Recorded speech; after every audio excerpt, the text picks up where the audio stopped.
Slayer. The Slayer has been activated.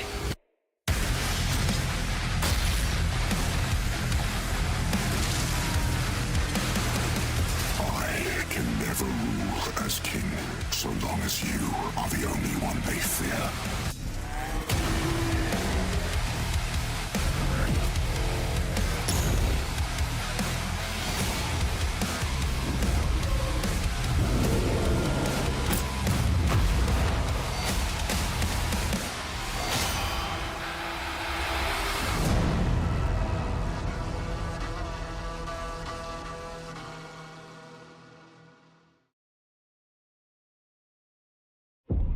Our flock has been led astray by your acts of defiance. Argent Anor trembles in the wake of your actions. They follow you now.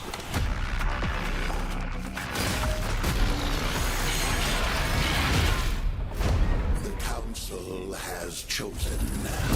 Beneath this chamber will be your tomb.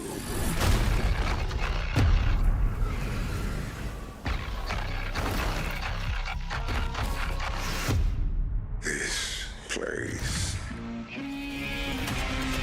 is your pain-given shape.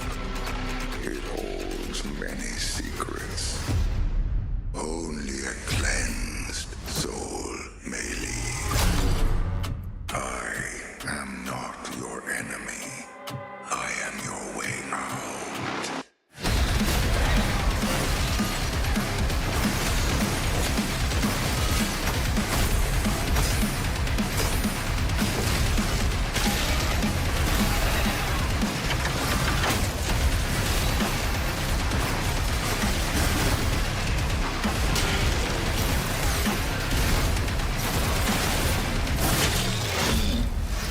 With the Slayer gone, have you not found peace? The demons, they have retreated. Their war is with him.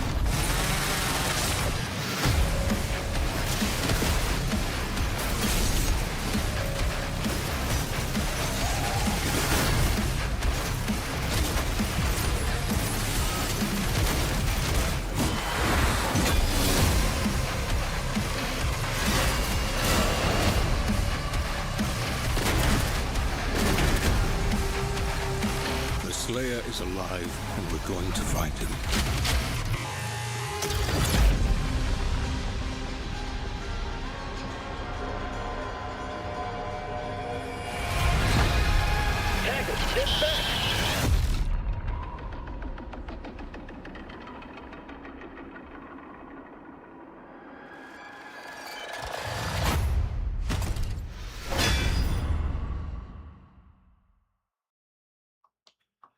What's going on? Hello.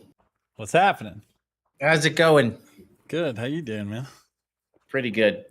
Look My at this. dog. Okay. My what dog happened? ate my glasses, so That's some like middle school what you tell your teacher type shit. What do you mean your dog ate your glasses? Yeah. my dog ate my glasses. So we've got some mangled pair of spectacles here, but Still that's all works. right. Nice. Excited to be here and be back. It's been a little break, and we are so glad to be doing this with you guys. Really, no other place we'd rather be. Been waiting for this for so long. Yeah. Obviously, there's some other things we'd love to address, but we'll address that later. So Yeah. we don't want to seem like we're ignoring those things. But for right now, it just feels good to be here, guys. And thanks so much for joining us. Very that. And like, okay. It's so funny because the last stream we did when we were both in the same room, which was just a technical marvel of how that was accomplished. Yes. With no gameplay, we were just hanging out and hanging in with chat. And like, it's so funny because you know how it always is with these things. It's like running the tech side of stuff. I'm always like, when that happens, I'm like, worst stream of all time, delete the VOD. And then everybody in chat was like telling me afterwards and on Discord, like, yeah, that was the best stream you guys have ever done. And I'm like, oh yeah, I don't know what that says about the bar of our stream, but I like the quality bar, but I do love how you know, it was kind of like our like fireside chat. It was like the intimate, like we're just hanging out and talking. That was the first time we could actually talk about Revelations. But now, this week, like it's been out for a week, and people have just been like running laps on that thing, man. Oh yeah, What's it been like as far as like the stuff that you've seen and talked about with everybody? unbelievable. Yeah. Completely surpassing expectations, exceeding expectations on all fronts. You know, like critically, commercially, personally. You know, we did. I meant it when I said it that internally I felt and the team felt that it was the best content we'd ever made. And I said that in the little video. You know, you always hesitant. You don't want to hype things up too much. True. And that's kind of been the response. Little input bug at the launch, which made me crazy because your spear wasn't mapped. So apologies to any of you guys who experienced that. The answer was to just reset it to default. I hope many of you did. Yeah. But other than that, and I did see that pop up a little bit, like that one hurt in particular because we knew that the spear was a tool that was going to take a minute to learn. There's a lot of depth there, and it's not going to be an immediate like pick up and play.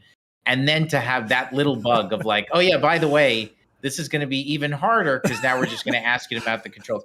And just so you guys know, like we spent like months refining and mapping out the types of control scheme that we wanted you to have. And we really felt like we landed in a good place. And we always give you the opportunity to change the default, change the input binds to whatever you want.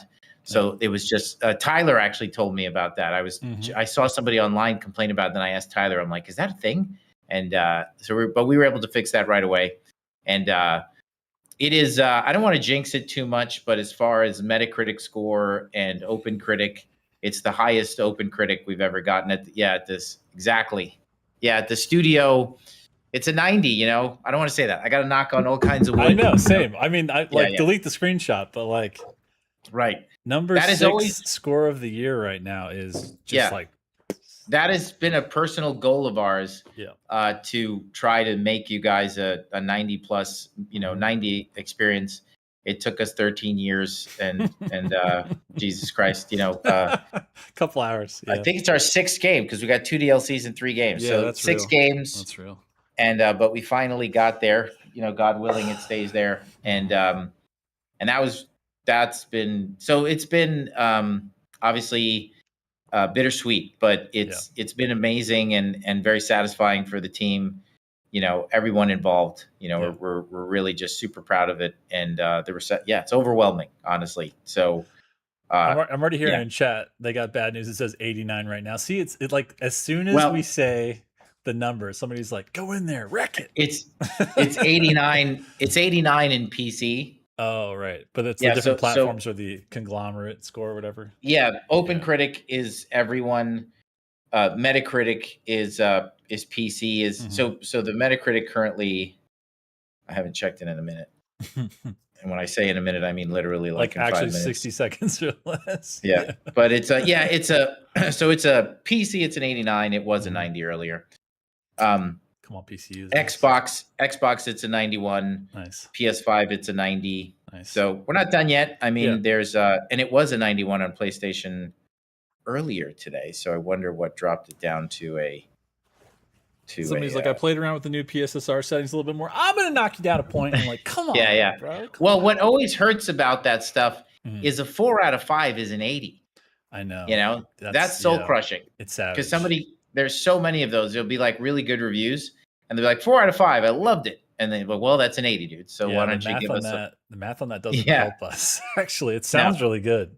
4 out of 5 is great, but but honestly, like 91, 90, 89, and then really the one that I think for industry devs, the OpenCritic one is the one you really care about because that's the summary. So, and that one's at a 90. So we'll take it and we'll see if it holds. Regardless, to be it is unquestionably the highest rated Doom game we've ever made. And that's pretty amazing. So that's what I was gonna say. I know that's always the goal, but like, doesn't it feel nice for like all the things that were lined up? Because we had talked about this a little bit last time. Like,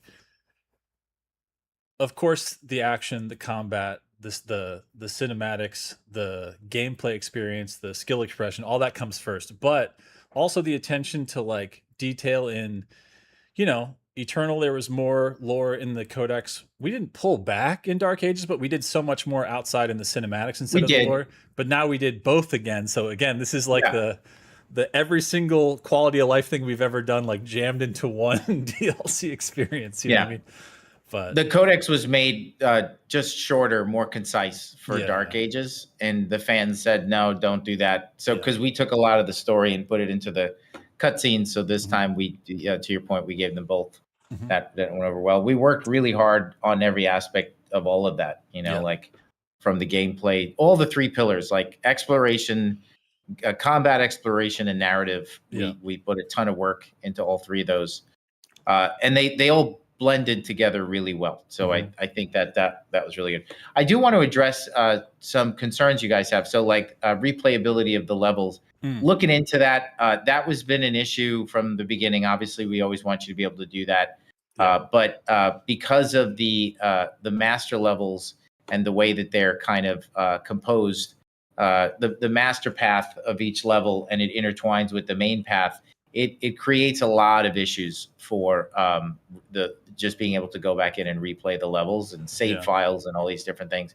That's not to say that in a patch we couldn't, we're actively trying to figure out how to kind of give you a way where you could do what you want and just go back in and play the levels, with the kit that you have. Yeah. Might be that like we just, give you guys a full kit and you could just go back in and play the levels how you want. I don't know. We'll figure something out. But there's that. We love to see you guys digging into all of the endgame, endgame content. That stuff is totally a part of the experience, as you guys have seen. Like, it's not just extra.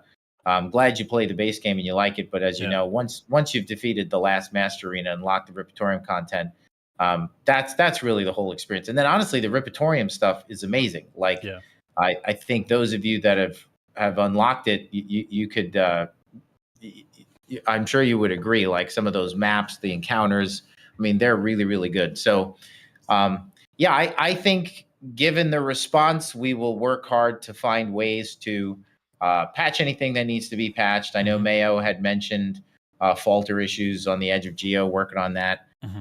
Little tweaks to balance might rein in elements of Orbit. So Orbit, when combined with the ability to meat hook more than once in midair, that could turn into, I mean, you're supposed to use the tool the way you guys are using it. I think being able to do it multiple times in a row to the same AI and against certain bosses, I think we'd probably try to rein that in, maybe.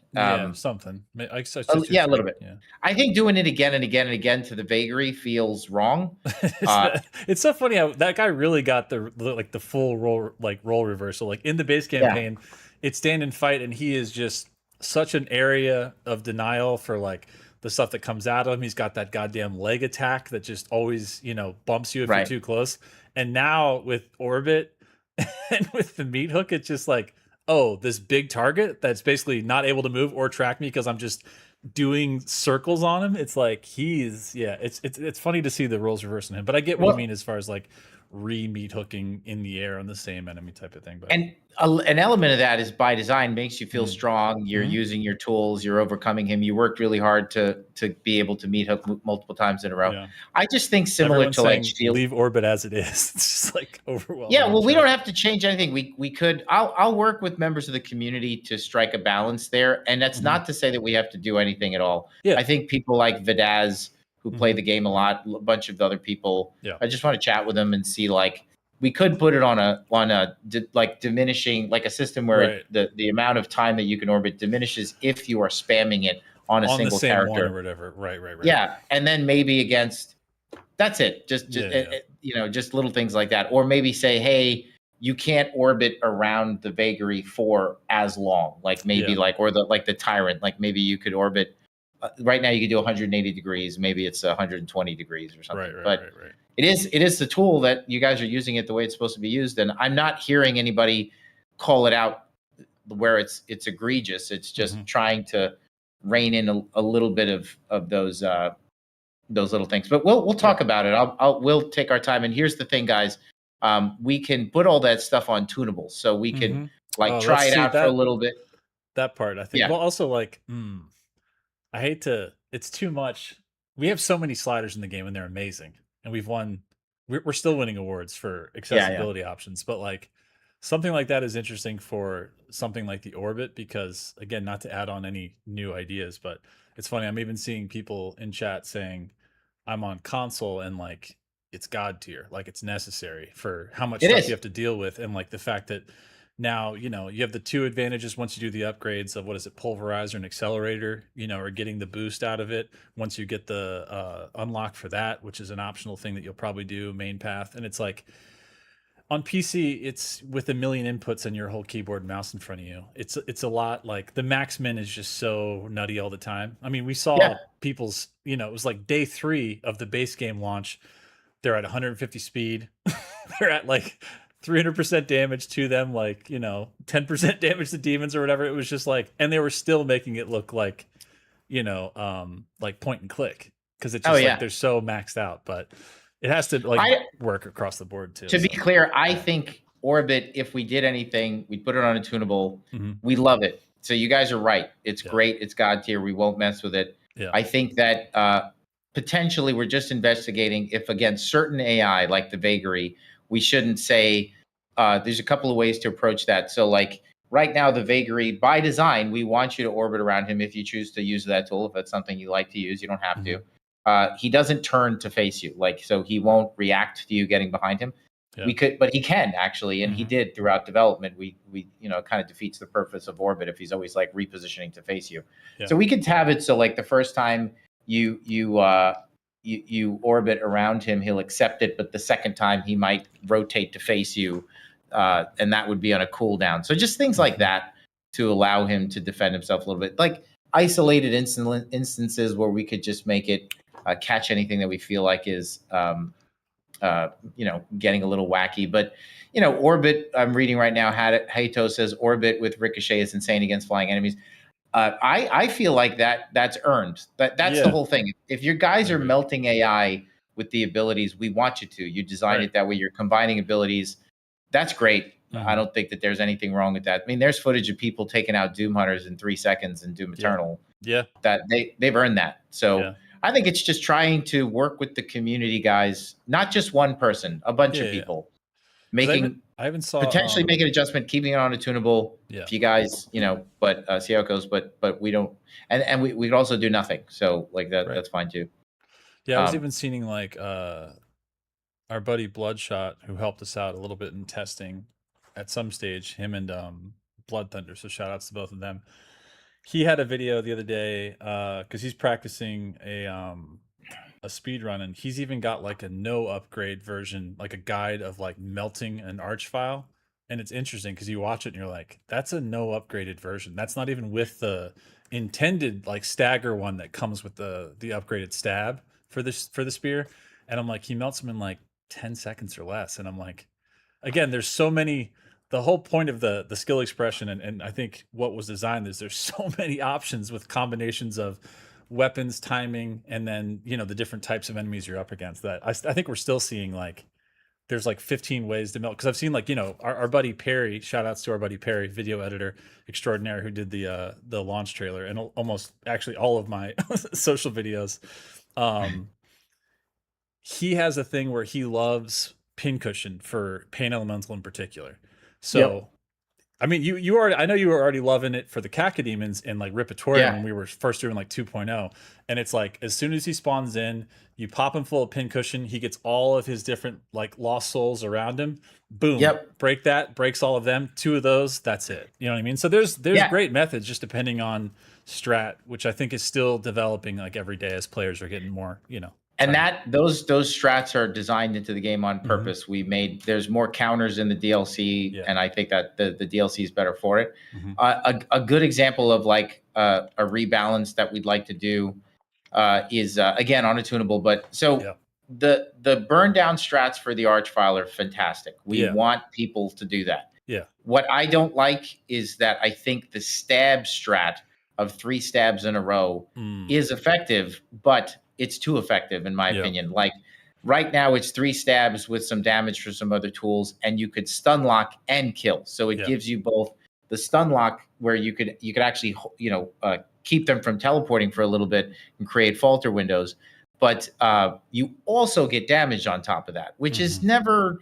And we want that, but I think if we brought down the damage of the spear stab on the Archvile, kept the stuns, because you earn them, it's not a stun on every stab, then you could simply ask the player that, like, let's say if it went from 3 stabs to 4 or 5, then that would increase his survivability with that simple strat a little bit. And that might make it feel slightly smarter, that you're not just able to stab, and then swing a mace and kill him. Yeah. But I mean, you are emptying the chamber of all of your empowerments to do that. So, but I do feel like 3 stabs, like, we could make it 4 or 5, and that would simply say, look, his survivability, the one cycling him, might be. You might need to do a little bit more to one cycle him. You guys would still be able to one cycle him with other stuff, but I'm seeing a lot of no. So like we could just leave it the way it is. I love how we're like, we could do this. Everyone's like, absolutely stop touching it. Like, do not. It's done. But I mean, it's also like, it's cool that it's been so well balanced out of the gate that it seems like a lot of people are still, like we were talking about, like they're still getting the new strats. They're still getting their counters down. They're seeing new people, new strats every day. Yeah. And 3 stabs is not easy. I mean, you do a lot to. You have to empower your 3 stabs. You have to do stuff to to charge it. So look, why don't we do this? I'm seeing a lot of no, don't touch anything. Buff the Archvile. All right, now we're just getting trolled. So we don't have to change anything. Look, we'll change. Why don't we do this? Okay. Why don't we just let the game sit for a little while? Why don't we catch some of the more obvious stuff? I think it's fair to say, guys, that certain things might be a little obvious. We'll just try to hit those, and then which are very little, if anything, and then we'll communicate what we think. We'll leave the Archvile stuff and all of those other things, like just the stab stuff. We'll leave that the way it is. Yeah. Let you guys just chew through that stuff a little bit more, see how it settles, and then so let's give it more time. Let's just leave that stuff. Hold on. What did they just say? I wanted to see that.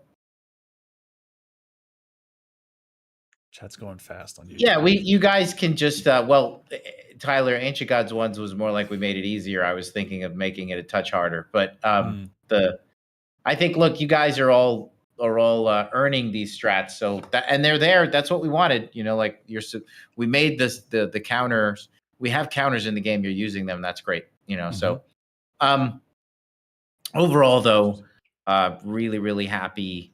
Other than that little input bug, it's been incredible. So we're overwhelmed, honestly, and love how you guys dug into every bit of it. Midnight, you didn't mention in your video. I thought you would freak out about this. I sent you a note about did you see, Midnight, that the dagger in Marek's hand that he stabs him with is the one that Valen gives the Slayer in Eternal? Did you see that? I'm curious. I want to see his response. To back up what you were saying before, Tyler McVicker, friend of the podcast, says George Lucas, don't touch it type stuff. There you go. I'm down. That's fine. Go ahead. We don't have to touch anything. Episode 1 part. Which revision is it? Yeah. Listen, they're earning that. You're building up those stabs. You're using the counter. You're emptying the chamber. You're getting rid of a critical character. You earn that victory. So we'll leave it. Midnight, is he responding? Ron, where are you? I don't know. It's fast on YouTube. I'm trying to. It is fast. There's so many comments, guys. It's hard to read these because there's so many. I could do slow down, but I don't want to do slow down. I don't want to either. Where the hell is he? I'm trying to see if I missed it. Cabron, where are you?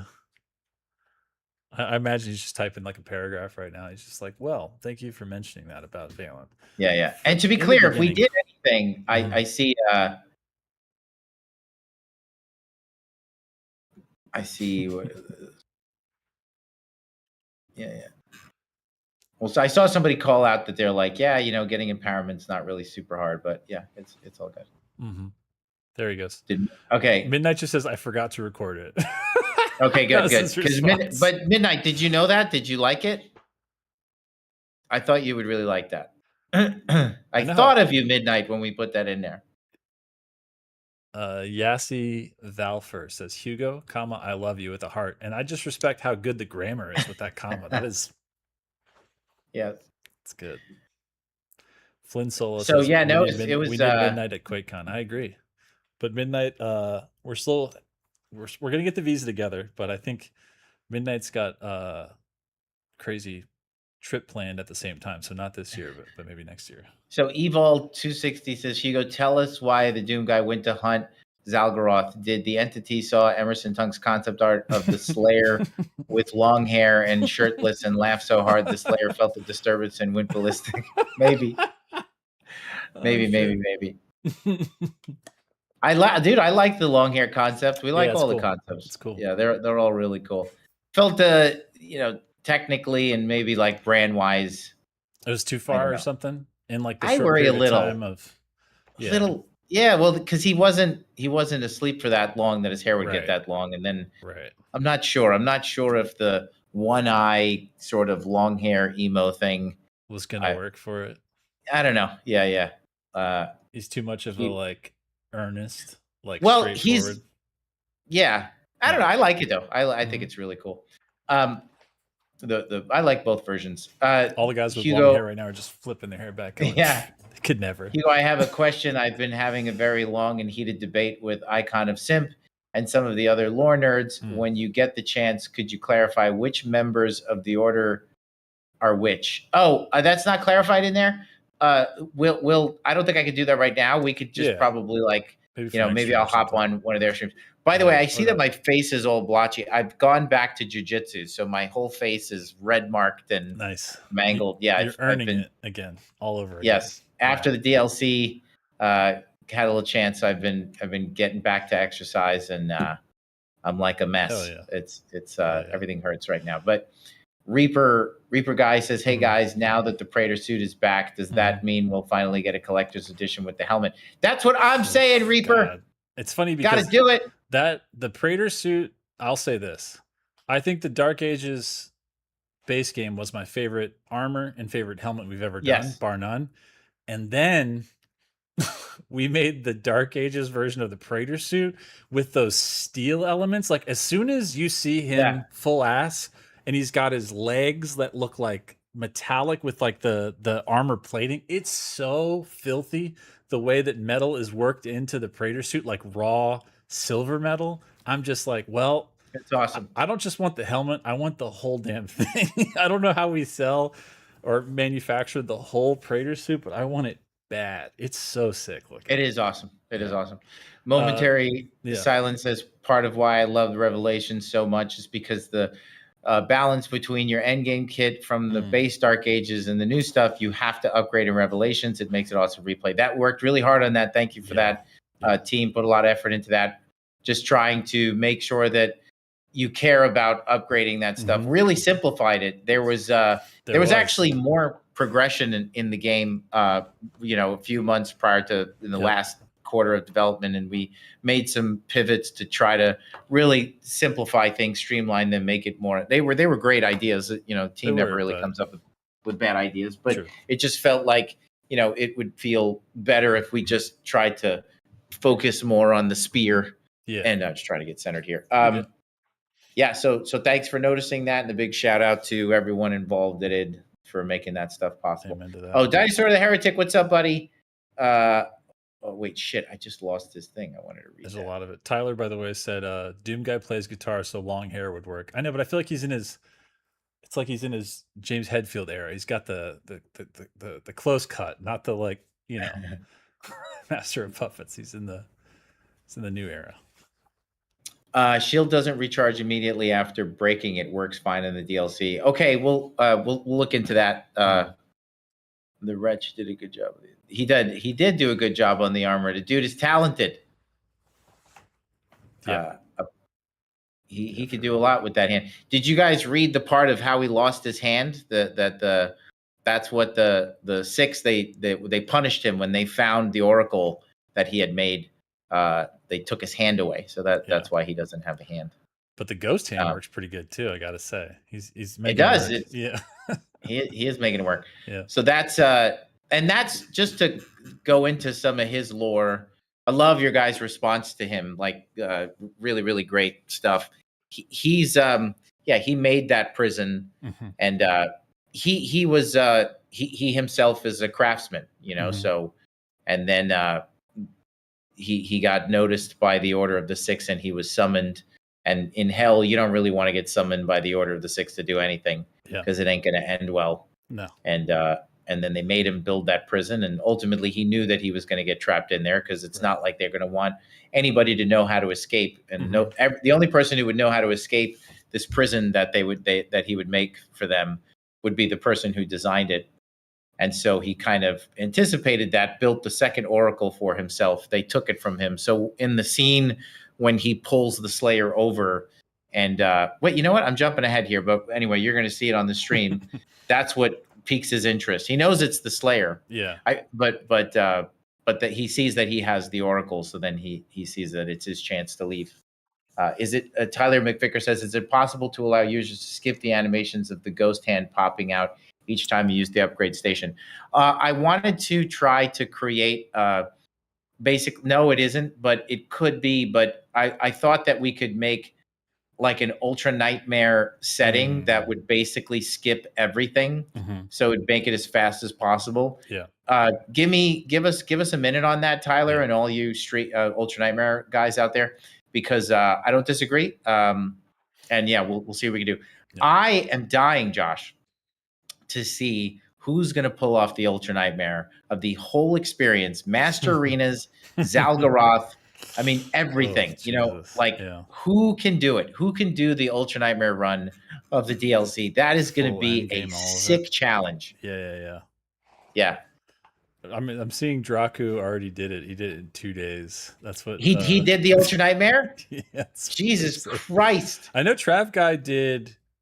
Was Trav Guy's Ultra Nightmare? It included like endgame stuff. I can't remember. Trav Guy, if you're here. I mean, it's very achievable. Like, yeah, I think it's, like Zambit already did it at 150% game speed. That's just brother. Come on. That is so ridiculous. Oh man, Zexy said I died 3/4, like 3 out of the 4 master arenas on my Ultra Nightmare run. That's devastating. Yeah. Sorry, Zexy. That's crazy. Yeah, that you're gonna need those BFC shots. For sure. Yeah, Doomfan 3 says I really want that gold shotgun, the 93 one. Yeah.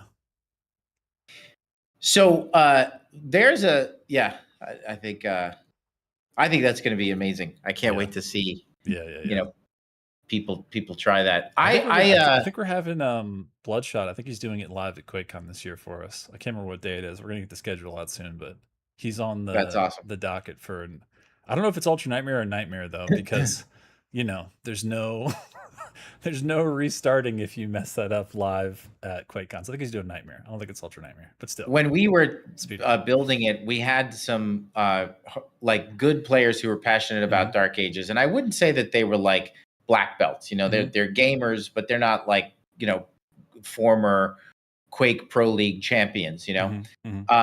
And when they first used the spear, they came up to me in the office and they were like, I hate this thing. Like the shield is so much better. They were stuck in ice hell and they were getting through it. And then after like another day of playing, they would come back and be like, I'm starting to like it. And then after the third day, once they got around to like the last level, they were like, oh, this is the best. And then once they got into the end game, they would just say it's the best tool in modern Doom.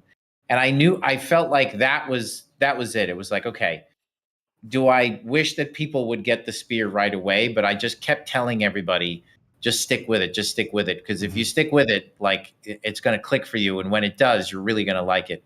And it does. Like the more time you spend with the spear, the more that you'll like it. And most people, not most, but there are going to be a lot of people who dislike it at first. But by the time you get to endgame, the truth is once the encounters get to the point where they're like, hey, I'm not kidding. If you haven't invested in that spear yet, you're not gonna be able to beat this. You're gonna have a bad time. 100%. Right. And then that's when Maynard, guy I streams, who really I'm a super fan, love his channel, and I would check in with him every day. I'd be like, "How's it going?" He's like, "Mate, it still sucks." Day 3, I hate it. Yeah, and then it clicked. He got to a really hard encounter, and then he said, "I like it." And then I check in the next day. He's like, "I like it a lot." Okay. And now I don't know where he's at, if he likes it better than the Shield, but I think he really likes it. So that's awesome. I mean, dude, it felt so good. That was a smart decision too. I know we played around with that of like, remove the shield saw from the first level, force the chain spear to be the only thing you can use, put you through some tutorial stuff just to make that make sense. Also, we made some changes right before launch because what was it we didn't have originally? I can't remember anymore because I have such a Slash wasn't by default unlocked, and that was without Slash to start. That first arena in Ice Hell, the one you guys all know that we introduced the Archvile in, wasn't like so ridiculously like punishing without having Slash to start.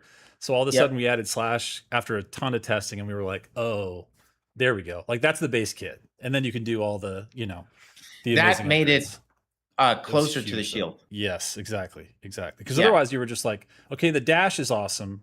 The dash parry is great, but without the Slash of just having something, because like, throwing the shield, it's like, shit, you're doing that half the time. You're either blocking or throwing it. You know what I mean? So it felt really good. We had an issue where like, at one point we gave you too many abilities, and then at another point we didn't give you enough. Yep. So hold on. Have there been any unmarked secrets? Have there been any unmarked secrets yet that haven't been found? You guys are finding the secret encounters. You guys found all the musical ones. I'll have to ask the team, but there's at least one I know about. There's one I know about, but they haven't found it. Yeah, but it's insane. And I only knew about it because somebody told me that worked on it. But I would have never found it. So all right, so there's one more. There's at least one. Yeah. And we're gonna keep doing that. I think we gotta keep putting more stuff like that in the game. It's really fun. So then we put the Slash back. So we just had plenty of time to really polish that, make sure it feels good. But like I said, it takes time to master. So for those of you in chat, if you're not there yet, just stick with it. I promise you'll really like it.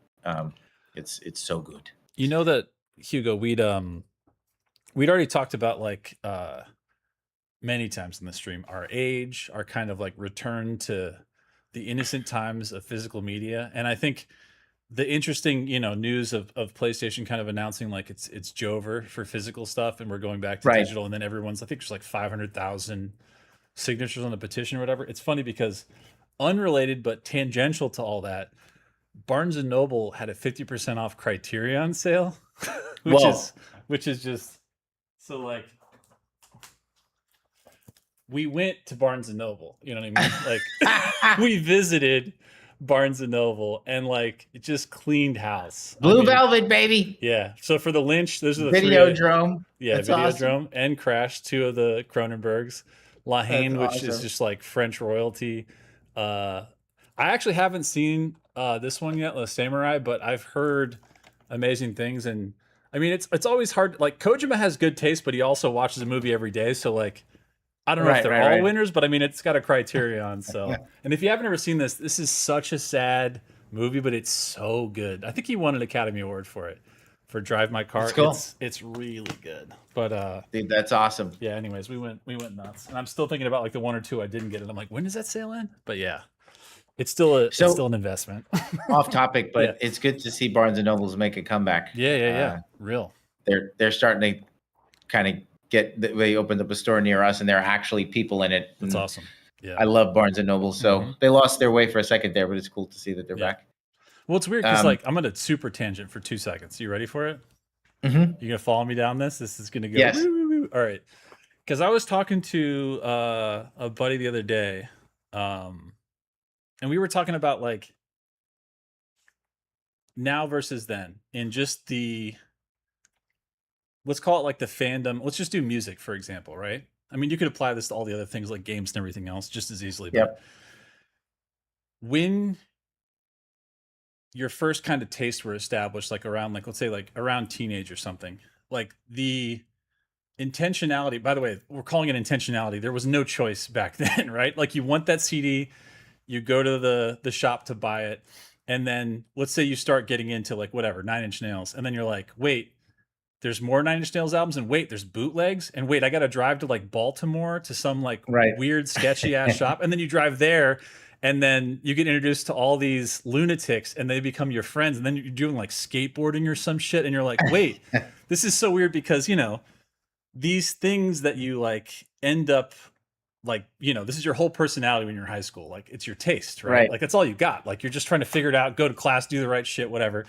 But it's so weird because I'm thinking about it now and I'm like, if you ask, it's not even anyone's fault if you're growing up right now in this era. Like your kids, for example, like the idea of a physical CD for them to go and buy versus like their favorite like song on Spotify or their favorite artist, their favorite thing. It's like if you ask them like who's your top whatever, like it's just so weird because they don't have the albums, they don't have all the physical stuff. They're like, I love that YouTube video of that one thing I click on all the time, and I'm like, damn, I know. it's weird to remove. Like I know it sounds so old, but I'm like, when you remove the physical layer of it, it's like, does it remove some version of like what defines so many of our personalities when we were younger, of like the kind of like fandom or worship of whether it's music or games or art, where like you have that thing and like you collect that thing and you're a part of that thing, and that's kind of like what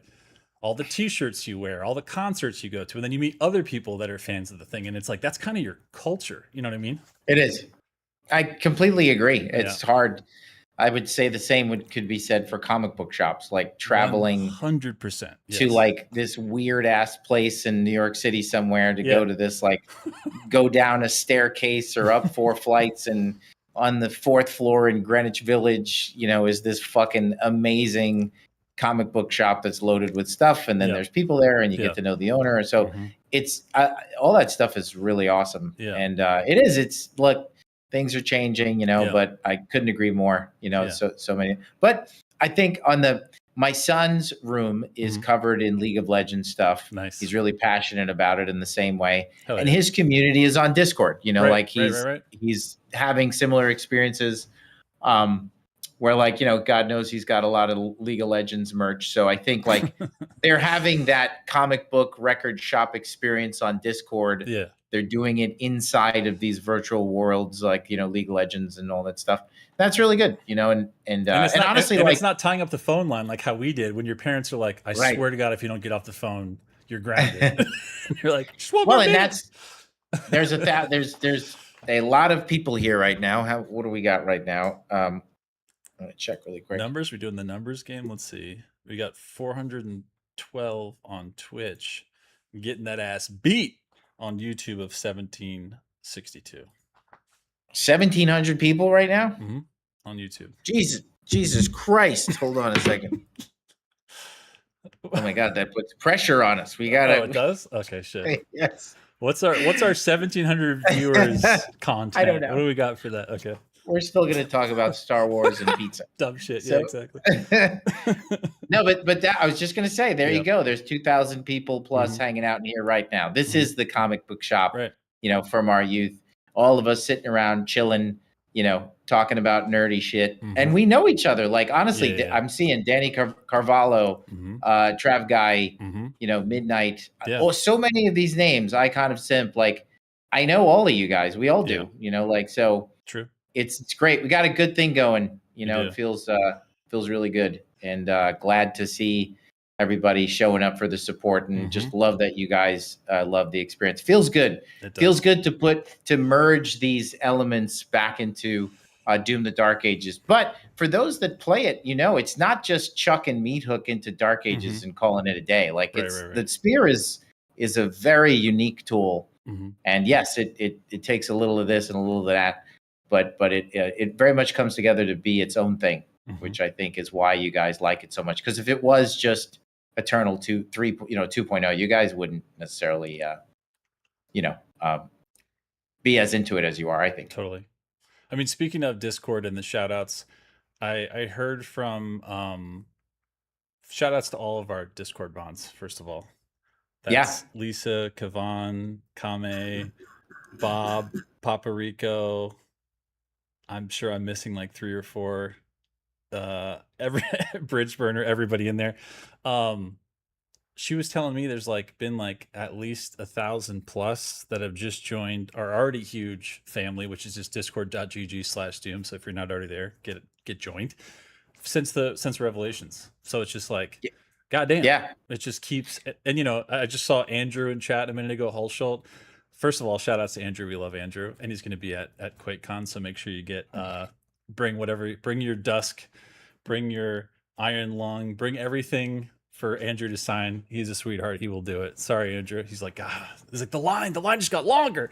And shout outs to QuakeCon, which is only like 2 or 3 weeks away, which we'll get to in a minute. But I was just gonna say, it's like, yeah, man, it's crazy how the community keeps growing, and like the amount of love and support we've seen, not just for the DLC, which is amazing, by the way, because like we were talking about at the beginning, you know, you guys set out to do a thing like we always do, which is the biggest and the best, but it's crazy how it feels like the cylinders all got fired. Like everybody's like seeing the same things, checking the same boxes, feeling the same way. So huge thank you to everybody for I know. And Trav Guy, now we get to see everybody at QuakeCon coming up, you know? So, I mean, I love when I read and people keep saying, I didn't think they could top X, and they did. I didn't think they could top with this, and they did. And you guys keep saying that, and we keep doing it. So it feels good to be able to do that. Yeah. And the door is opened for, you know, to be able to, I would love to be able to complete that story all the way up to the sarcophagus. So of course, you guys, not announcing anything, just know that like, we agree with you, you know, like, I think that's actually a pretty good segue before we start into, you know, taking a moment to talk about, you know, everyone that contributed to this. And for starts, you know, I'm not saying anything new. Our team, there's been reports that like we've been, you know, nerfed into the ground and gutted, and we have 50 people, and that's not true. We're the size we were when we made Doom 2016.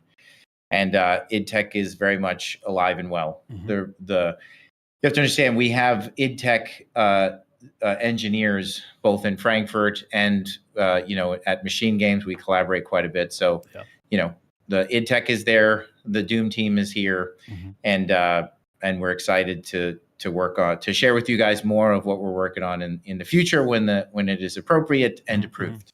But which we try to always drop nuggets here first, but no, it's a really it's a good point. And like we were talking about earlier, you and me before this, like not just the support that we've had for basically like getting this DLC out and continuing on with the mission of, you know, trying to make the best id experiences of all time, but people's overwhelming support of everyone that was affected in the layoffs, and like amplifying their stuff and kind of like championing the art, which you guys did before and now you do after. Like it's incredible. So hats off. Yeah. And look, the fact that we made a game that people like and is critical and commercially successful is like I said, it's doing very well related to the forecasts and stuff. So that's good for everyone. That, you know, for the people at the studio, for the people who unfortunately we had to say goodbye to. I think that helps everyone, and we really appreciate your support. But what matters the most is that the games are good, you know, and I'm so happy that people, you know, I don't know, it's just a good thing for everybody. You know, 100%. I know it's gonna help. So we are really here to just play the game now and celebrate the work. We'll call out people and departments as we go, and as we always do. And there's nothing different. When we play these games, we celebrate their work. And for everybody who's here, you know, and for everybody who worked on this, going all the way back to 2016, you know, like it's really an honor for us to make this stuff. We're not always right, you know, like not every decision we make is the best, but we're trying. So, and everybody involved puts in just a ton of effort. I know you feel it in the product. You could feel it even when there's like an element in the game that maybe you don't like, but you know that we tried and our heart was in the right place.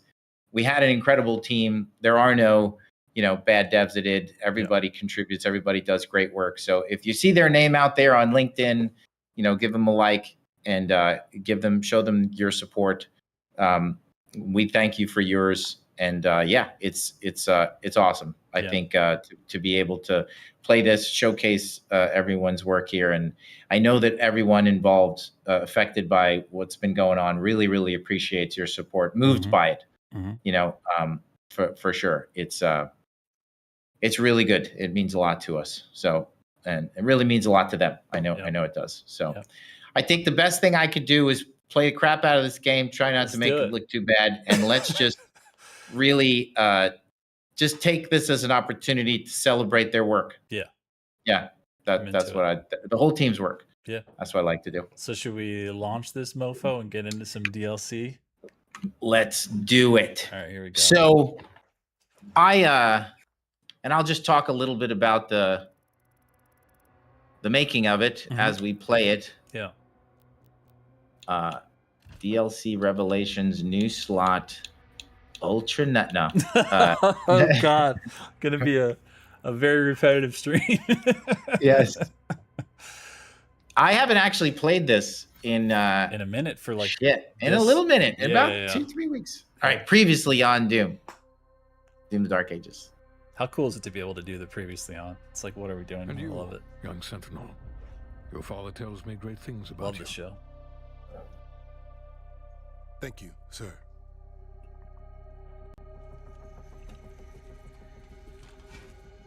I love this intro. Big shout out to Monty, Colin James, Taylor, Ernesto, whole TAD team. It's a really good, concise cut down, which I know is like choosing your favorite child when they're doing it with all these cutscenes they've done in the base game that are amazing. And destroy the Godmaker's prized possession. So long as he has that. Also, for people who asked in stream before, we are still trying to put together the full compilation of cutscenes for DLC, but probably be a couple weeks. But it'll be a thing that we get out eventually. We'll see what we can do. Maybe even sooner than you think. Who knows? I love this shot. Taken straight out of a Friday the 13th movie. It's so good, dude. The Maker's Church has disavowed all actions taken by the Creed. We'll move forward with our own Inquisition. Nope 4034 says, can I get a shout out too, Hugo? What's up, buddy? I'll ask you to join me now in paying our respect to him. The people of Argent Denur rest easier now, knowing he is out there. After the betrayal of Bishop Creed, doubt spreads through the ranks of the Knight Sentinels. Sensing the threat of rebellion, the Khan Maker, Mother God of the Faithful, returns from her dominion beyond Argent Denur. She seeks to restore order and reclaim their faith. When did they cut out your voiceover? I want it. Keep going. With hell weakened by the fall of Azric, the Slayer moves to break its throne. Aided by Thera, a path to hell's ruling order, the High Council has been uncovered, deep within the Dark Realm. Big shout out on the timing of these fades, by the way. A lot of work went into that. Yeah. But the Council's chamber remains sealed. The Oracle holds the key. That was Jordan Turner. Helped us with that work. See you in chat, Chaotic Lore. Love you and miss you too, homie. So hopefully you guys pick up I need an update on Merrick's status. He didn't report in. That our Slayer here is tired. He's tired, y'all. He is, and he has like I thought it'd be interesting to show him here, not like you usually see him at the start of a Doom game. Normally he's standing there all badass, ready to kill, but here we see that he's wounded, and it's an old wound that's hasn't fully healed.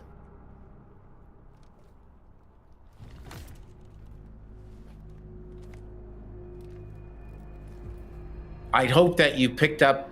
There's a lot of subtext and everything here, and it's been really fun to watch people react to the subtext, the little inflections in the animations, like when the wretch pauses and looks away from you, or when Thera and Valen look at each other. So shout outs to the lowercase in that. Could not be happier. It's always lowercase. It's never uppercase. Sorry, keep going. Just that he's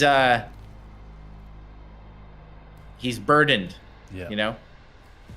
Welcome, great Slayer. Victory here earns you the right to stand before the High Council, as written in the Book of Ashes. The Oracle will be your guide should you be victorious. Many have tried, but none so powerful as you. You may begin. Slayer, Valen's team has secured the entrance to the crypt. Hold in position until the Slayer retrieves the artifact. How weird is it to just have the shield saw only? It is weird. So what I'm going to do, we're firing on all cylinders, and I'd like to take a moment to really give a shout out to Finishing Move. I think you guys would agree that they've really carved out their own space, right? 1,000%. Where it doesn't mean that it's better than anything that came before. Mick Gordon is amazing. Bobby Prince. We've had great music. We've had great music in id games for 30 years. 100%. Finishing Move, I think, has really carved out a space for themselves, in the Doom brand, and it's pretty incredible work. I think it's their best work. Yeah. I love the bass soundtrack. I like this even more. There's just really awesome stuff going on here. So to do that, and my personal favorite is Until It's Done. There was an opportunity here. Do you want to listen to just a little bit of it right now? Would you like that? Or you want to save it for after? Wait, sneeze. Blessings. We'd save for after, but it was all about really the thing that I told the team a lot is like, feel it. It's all about the feelings, that we've got to really focus on the feelings and how the narrative makes me feel, how I feel about this or that, how the gameplay makes me feel, making sure that the music and the gameplay all comes together to make me feel adrenaline, catharsis. Yes, it's thrilling. I'm concerned. I'm worried. Just always focusing on the feelings. And I feel like you guys will pick up that their music then became more cinematic. There's more drama, infused into their music. There's some more strings, these rises that help really underscore and elevate these dramatic moments that we're trying to create for you, whether it's in the story or in the gameplay moments. And I just think that feels awesome because people remember that. If you made them feel something, that's what they'll really remember. So that's what we focused on during development. I think you feel it. That's what really makes the difference. Let's put this to 90, see if that's good. Maybe 95, because the music is so good. Yes, it is. Also 95 is great. But no, I agree. I also love how quick it was, immediate that the community picked up on. There's so many amazing motifs of melodies that came from Bobby Prince original music. I've seen people stitch together the Mick Gordon rip and tear, and then now the Finishing Move Until It's Done, and it works so goddamn well. It's so beautiful, man. It's really, really cool to see. Couldn't be you. Nice. It's funny how grounded you feel right now, because you're like, what do you mean I can't just get up in the air? But shield stall still works. Of course. Well, I really haven't played this in a while. I know. Sorry, you're getting it back. Yeah, Kuroki says, I love the soundtrack that references the Bobby Prince tracks, exactly. R.I.P. for real. Yeah, Maynard says R.I.P. What's up, Maynard? We were just... What's up, Maynard? We were just talking about you, buddy. Yeah. All positive, all good stuff. Don't worry. He's like, oi, oi.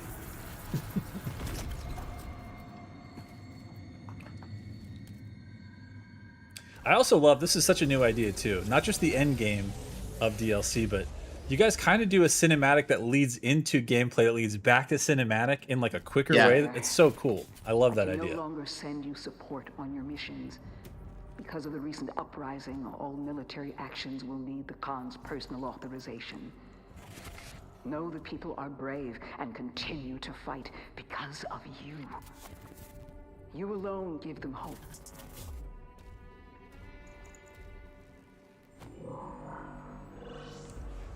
Comes the introduction of our villain. You alone give them hope.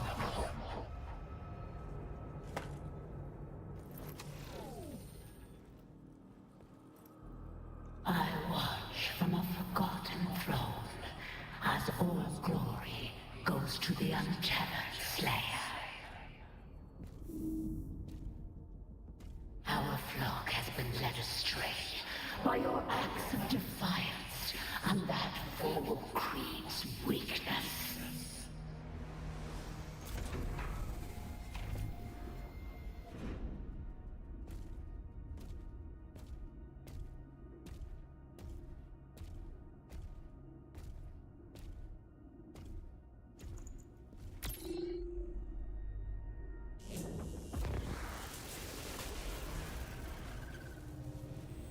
Argent Denor trembles in the wake of your actions.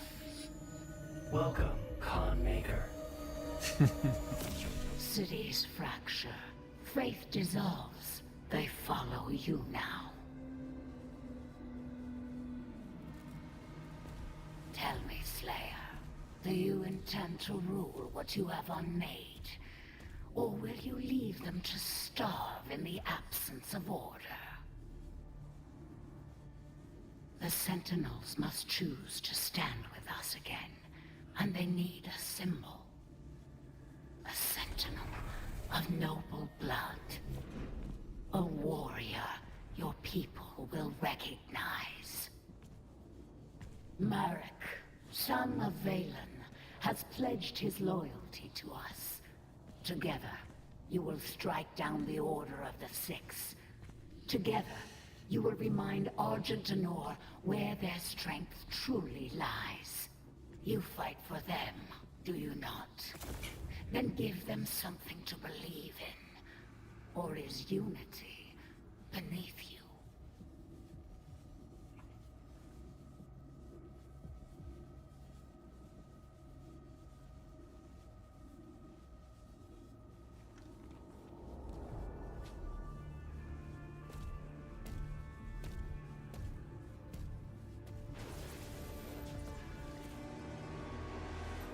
Right. So if we read the Codex, we see that like he was supposed to follow the Slayer into this on this mission, so that way when the Slayer was victorious, like Marek could emerge victorious. But Council chambers ahead. the aura of the Slayer stared him down, and there was just enough of Marek left, because as we know, he was clearly being controlled there. Yeah. That he was just like, yeah, nah, fuck this. He's like, I'm good actually. I'm gonna hang back. And she comments in the Codex that he defied them, that they needed to crank up the juice on the tether that they'd installed secretly, because she's pissed off that Marek didn't do what she said. But as we know with the Maker technology that was keeping the Slayer down, controls a lot of things, that there's always dials in the con. It feels like the Makers with their technology always have another notch to try to turn control up, and they're usually pretty successful at it, at least with certain individuals of a certain will and willpower. Speaking of which, I gotta read this comment out loud. I hope I can do it justice, because it's better in text, but Captain Commander 01 on Twitch says, it's because the Khan Maker is a Khan, Khan artist. It's pretty good. It's pretty good. I like that. Yeah, that tribe guy says, that's why she puts the thing in his head. Exactly.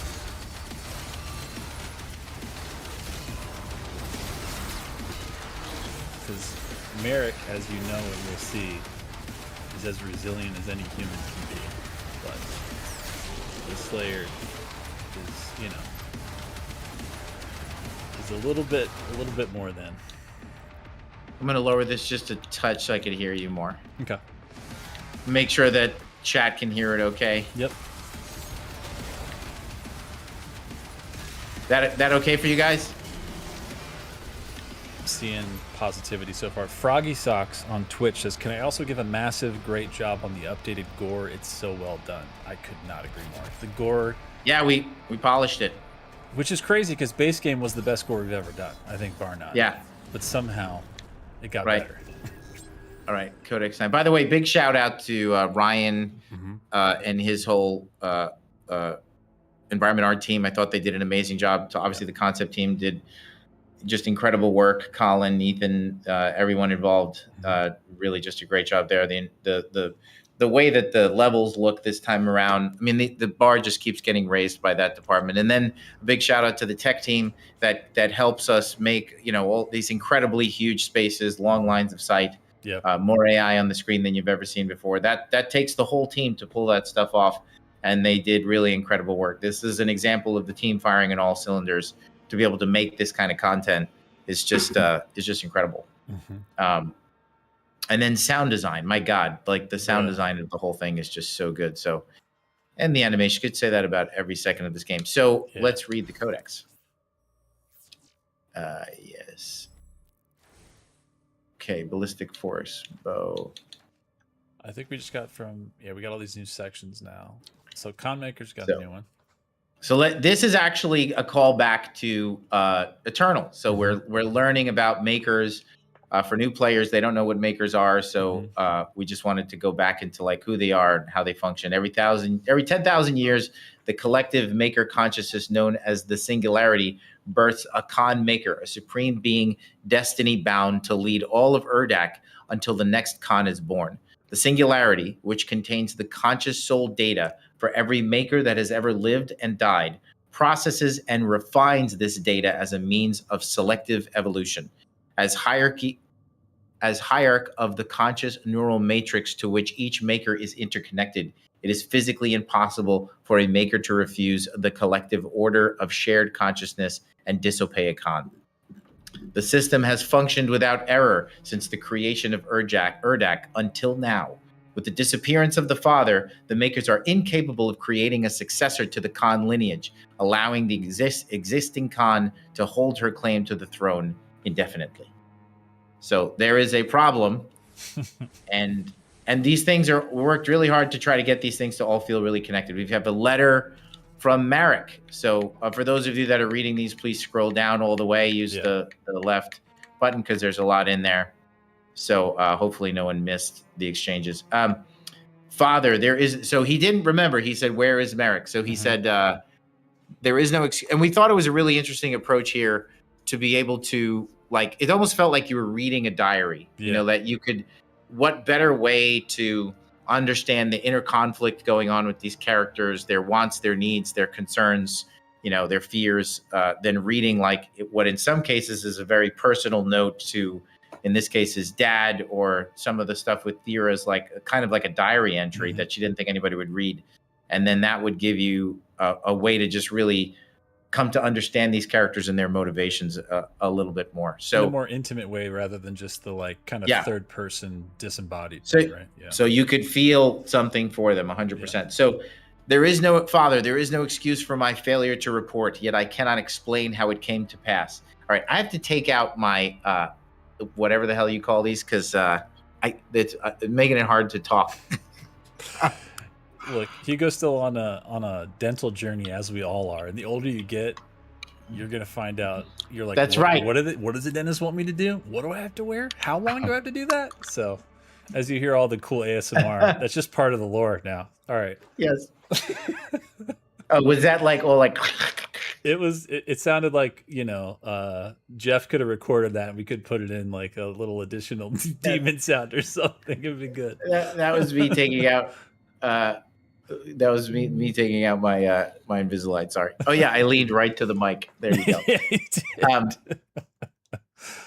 But it was making it hard to talk. So there is no excuse for my failure to report, yet I cannot explain how it came to pass. God, so much easier without all that shit in my mouth. You sound great. I serve the people, my king, and bear no wound I can name as the cause. Yet I lose hours from my own mind. My sleep has not improved. The guards look to me, and so I conceal my exhaustion. But the days now bleed together. Long stretches of memory vanish without warning. I awaken alone within my chamber, uncertain of how I arrived there. Did the long wars ever burden you in this way? And then here's his dad, Commander Valen, responding, kind of like you'd expect a dad to respond when his son's kind of complaining to him. Being like, yo, tighten that's up. right. Sorry. He says, Marek, in my absence, you command the regiment. To earn their respect, you must endure where others would falter or surrender your place to one more worthy. You will do what is right. What you describe is not uncommon. Fatigue clouds the mind and weakens the spirit. Seek counsel with the Deeg priests. Let them cleanse your thoughts and restore your focus. The Deeg priests, we know how that works out. These burdens do not break us. They temper us for the greater battle ahead. And then Marek responds, whatever this darkness is, I will overcome it. So I don't think that's all going to work out too well. Yeah. And I like the flow of that too, where it's like the first one's really open. He's, and then his dad's kind of like, yo, tighten up. And then he's like, all right, I will. Yep. So it's like, all right, I understand I'm not getting any advice support on that. It's more of just like, get it together. So he was vulnerable, but he's also, and what that implies there is that the con maker is taking control of him. And while she has him under her control, like when he was just in the Slayer's ship, he doesn't know what's going on. Right. So then he'll wake back up. Time. Yeah, he's losing that time. Mm-hmm. So then when he wakes back up in his room, he doesn't know what he's done. And like, he has no idea that he just stood in front of the Slayer and tried to stare him down. Yeah. Like, he recalls none of that. Yeah. But we know from the base game that there is doubt there. Like, he does question, there is a critical issue here that the Slayer did in a way bring the demons to Argentinor, and that is something that the con maker will try to exploit. Right. And she's not entirely wrong. I think the best villains kind of have a point. You can see why they're doing what they're doing. I think they're justified, in their actions, and in their own men, they're trying to solve a problem, and they think they're right. And while they may be right, it's often the way they go about solving the problem where the true character comes out. And in the con maker's case, she doesn't really have any morals. She's going to try to do. But as we see with her codex entries, though, as we get through them, she's got a lot on her plate, too, because a lot of people look to her as a god, and she has a responsibility. Like, if I don't exist, it's not just the Sentinels. There's like worlds that see us as deities, and the role that I play in these different places, and everything would come apart, if I cease to exist. So we need to go into hell and do these things so that way I can survive the transfiguration. And then we know because the Samuel Hayden stole the father's life sphere out of the Luminarium. So she's stuck. She's basically in charge a lot longer than maybe she intended to be or even wanted to be. And I hope that you guys feel like this makes all these characters more than just mustache twirling villains. Like there's there's stuff going on there. Yeah, I like that. I never really thought about the how like in Eternal, with the story of what Samuel Hayden stole, it's almost like which is funny because this is before Elden Ring, like the whole Ronnie plot and stealing Destined Death and killing Godwin. I'm just going off of fucking Elden Ring lore right now, but I'm like, it does have the similar kind of like, you get these giants that are gods to like ruling over whole populations of people, like messing with the fates of one another for their own like power plays. It's a good theme on this, I think. Shades of Grey. Yeah, everybody's got motivations. I was like, how many Shades of Grey? 50? Only 49. Don't worry, guys. It's funny. I saw a question. Everyone's kind of justified in what they're doing. Yeah. But it's the choices that they make and how they solve their problems that reveal their true character. Yep. But really wanted to avoid just, I'm evil and it's fun to be evil. Right. No, I like that. I think that's why it's cool too, because I think like when we introduced the con maker in Eternal. I think people thought she was a cool character, but obviously, like, she's such a new idea to the franchise in Eternal. It's just kinda... so many people. Yeah, I've read so many people like, I can't wait to go back to Eternal and kill her. Yeah, because now they have the full context of what was done, and you remember, I mean, same thing with Eternal. Like, you know, you saw this, you're like, so I've never seen the Slayer take a knee in all of the Doom franchise, and here's this ghost dad, this Lemmy ass looking King Novik cool guy voice guy. Like, why would the Slayer take a knee? And now with all the context, like, you understand the full breadth of the respect and the whole Night Sentinels and what he commanded, and, like, you know, Argenzer, and you know, we also don't know. There's more Novik story to tell. Obviously, he's not done, right. You know, and I think the question would be, you know, how does his story end? Mm-hmm. I mean, we weren't about to end the credits with, like, you know, Novik standing on a hill, Ghost Novik waving at everybody, like the end of. Listen, at the end of Return of the Jedi, that shit was awesome, but we're not there yet. Yeah. No, not yet.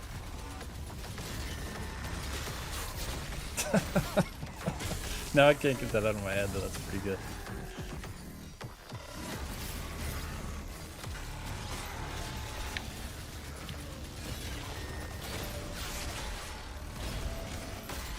Man, I'm getting some wild-ass questions now that we've opened up the can here. This one's coming from Cayman237, and I'm not sure if we can even answer this because it's super high level in the middle of gameplay. But the question is given transconfiguration and what we've learned about the cosmic realm, is it possible the makers were created on top of a primordial form created from the cosmic realm? I never want to sound like I'm making shit up on the spot. Yeah. And, you know, it is not true that you literally wrote out every single element. You know, like, there's broad plans in place, and you have that there are places that you want to go. Yeah. So I couldn't really speak to that. Yeah. I think if I tried to theorize on that, I would just be making stuff up. Yeah. So if it's cool and it fits, and as we go to evolve, but no, I wouldn't say that that's currently the line of thinking there, right? Yeah, I agree. Speaking of, I'd have to think about that. I mean, like, as we drill into the fiction more, if we're given the opportunity to tell more of this story, that's not to say that that couldn't be possible. Right. It's funny, speaking of that, somebody, what's her name?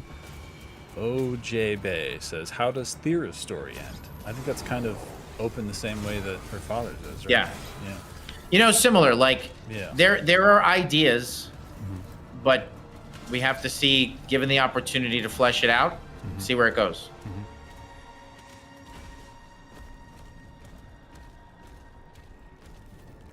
I was glad to see you guys warm up to her, you know, like, feels good to be able to introduce more characters into the fiction. I love how you guys constantly theorize whether or not they like each other. Thera and Doomguy. Yeah. Thera seems like Doomguy's type.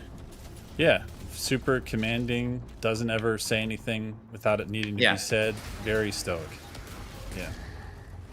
But we've never, I'm saying that jokingly, there is nothing in the game that implies that they're right. into each other. Yeah. I've seen a lot of videos about that. Or not videos, but just Reddit threads. Yeah. Now you got me thinking, I'm like, I think the only people that are NPCs that see the Slayer without his armor, shirtless, are the Con Maker, Merrick, and the Architect. I think that's it. I don't think she ever, because by the time the reunited happens in Argentina, the Praetor suit's in full force. So yeah.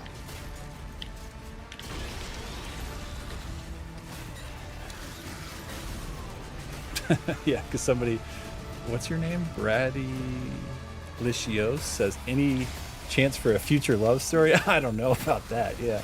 Yeah. I don't know if there's place for that in exactly in this type of game. I think broadly speaking, we can answer questions related to this story, but theorizing about what comes next, that's gonna be be hard, guys. I know. It's also so funny. I've seen so many people be like, New Game Plus, what's next for Dark Ages? And I'm like, y'all, We just made this for a year, getting all this crazy shit together to get out. Like, right now, this is playing this, enjoying this. You guys doing the same as the focus. This is the thing that we had promised when we did the premium edition with the campaign expansion DLC upgrade, and we delivered. So this is it. So right now. Big shout out to Keith Delesh, who made the combat in this level and designed the level also. So really great job there. The art is awesome. And I think it's loaded with some great secrets and puzzles. Yeah. I think the level design of Dark Ages Revelations is the best we've ever done. Yeah. I think it's up there with the very best levels we've ever made, I should say. Not agreed. There is no best level that's right. not that's Except not fair to for say. Siege But Part 1. But no, I agree. I agree with what you're saying though. Like, honestly, it's crazy because I felt the same way with as amazing as the levels are in the base game of Doom Eternal, right? Like stuff like, there's so many standouts, but let's just pick like Super Gore Nest as one of them, right?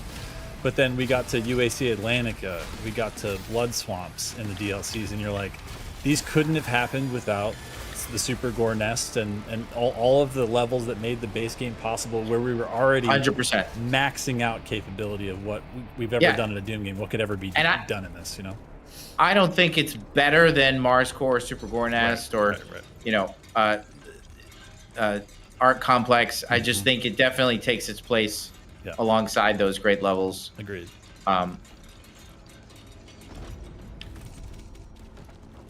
Big shout out to William. I can't say his last name. William S., our lighting lead, and his whole department. Really think one of the things we really tried to strike a balance with here is creating the mood while giving you lighting that helped support the gameplay and didn't get you frustrated because you couldn't see where the attacks were coming from. So everything has a good amount of fill and bounce light in it, so I could really see the characters. You know, there's a lot more going on here in terms of gameplay, so we really just wanted to make sure that you could see everything. Yeah. But it still looked cool and moody. It's a tough assignment for Will's team. I think they pulled it off with flying colors. Yeah, couldn't agree more. And you just whipped that that Buzzsaw's ass, by the way. He had this huge intro, cool guy intro, and you just deleted him, but you got the strat down.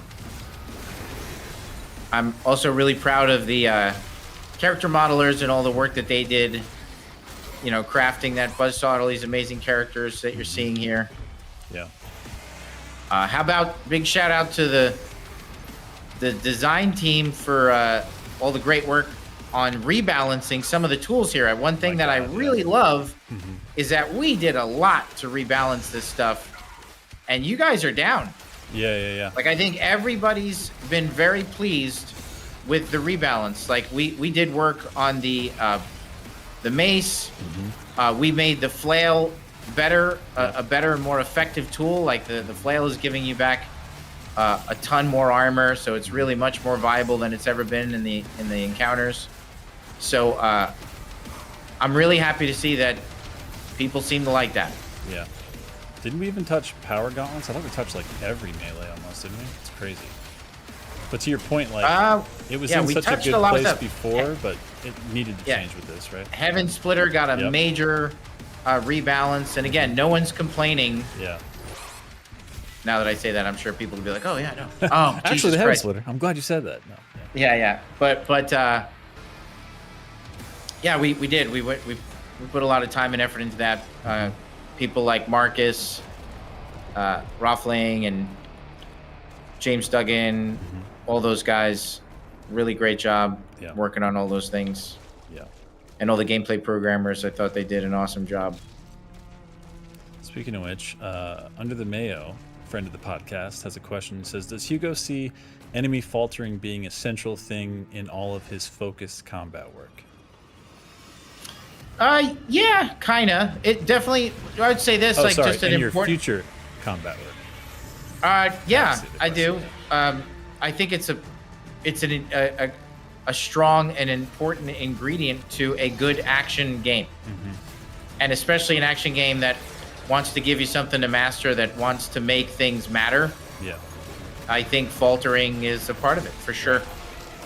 Faltering was in 2016 and but they were like hidden, you know, like they weren't hidden. You just had to pay attention to them, and so gamifying them and surfacing that to the player more, like in a fighting game, I think it gives you more tools to work with when you're constructing, you know, the next combat loop. I think if there's anything that id has proven to be good at, is we're good at creating moment-to-moment gameplay. Like every new game, we reinvent the combat loop with something that hopefully you guys feel is fresh and original. I'm about to die. That was close, man. I like you were just pushing forward, but it worked. That was unexpected. Yeah. And I think a big part of being able to do that is falters, for sure. Yeah. I mean, falters and counters in the DLC for Eternal were kind of like, I mean, there was falters and counters obviously in the base game, but for Eternal, I feel like it was like revolutionary with, you know, a lot of the new enemy designs and kind of like the prescription of the weapons and the design there of, you know, what to use when. But that's, I think, the most interesting part combat-wise for Dark Ages in Revelations is, you know, the design philosophy behind the base game of every weapon is viable and there's so many different combinations that can work. Like, how do you do that now with new enemies, new design types, new counters, new falters across the board, where it isn't just the single weapon prescription to a single new enemy? It was really cool, I thought. And obviously a ton of work. Nice. Yeah, honestly, that new enemy type, the fodders, the health ones, like god tier. Like, cannot enjoy them enough. Yeah. That was a really good. And so much cooler than a health pack that would respawn randomly or something. Like, you see them and you go, I understand. The hordes. Yeah. The hordes of AI that you farmed in the base game. Yeah. Sometimes you would back up into them and they would kill you, and and that feels bad. That could get frustrating, and they kind of crowded the space. So that this was like a pivot away from that. It's honestly an really answer. elegant. Yeah, a solution to what had become a little bit of a problem. Nice. You have your 3 melees too, just so you know.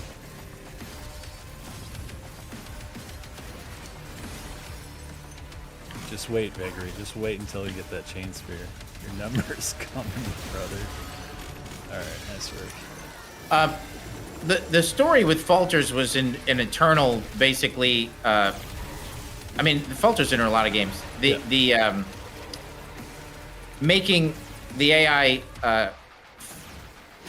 feeling like a threat to the player. Like, if every shot that I take, you know, I get this falter reaction, it can feel good, but it starts to feel like a tech demo. And when I told that story in No Clip that the QuakeCon demo was kind of faked, that was a big part of it, was because everybody faltered a lot. No one could stand up to my assault. And it didn't matter what gun I was using, you know, like they would just kind of falter too easily. Yeah. So by showing a little bit more restraint about what actually shuts an AI down, that creates opportunities for us as combat designers to be able to like refine the tools so that, okay, well then an up close shotgun blast will cause a falter. Grenades always cause falters. So a really simple example is you make the Mancubus really resistant to falters, but then you make, and then he has a vicious area of denial. Right. So you can't get close to him. But then the best way to kill him is with the super shotgun up close. So he's vulnerable to close-up weapons, but he's very hard to get close to because he's got a quick clear-out attack that he will execute as soon as you get close. Yeah. So what does that tell the player? You need to falter them. They look through their toolkit. They start to figure out what can falter them. And then the grenade, you know, always guaranteed to falter. So then right there you could put together what I call like a combat sentence, which is, you know, a series of single-syllable actions or inputs that you press.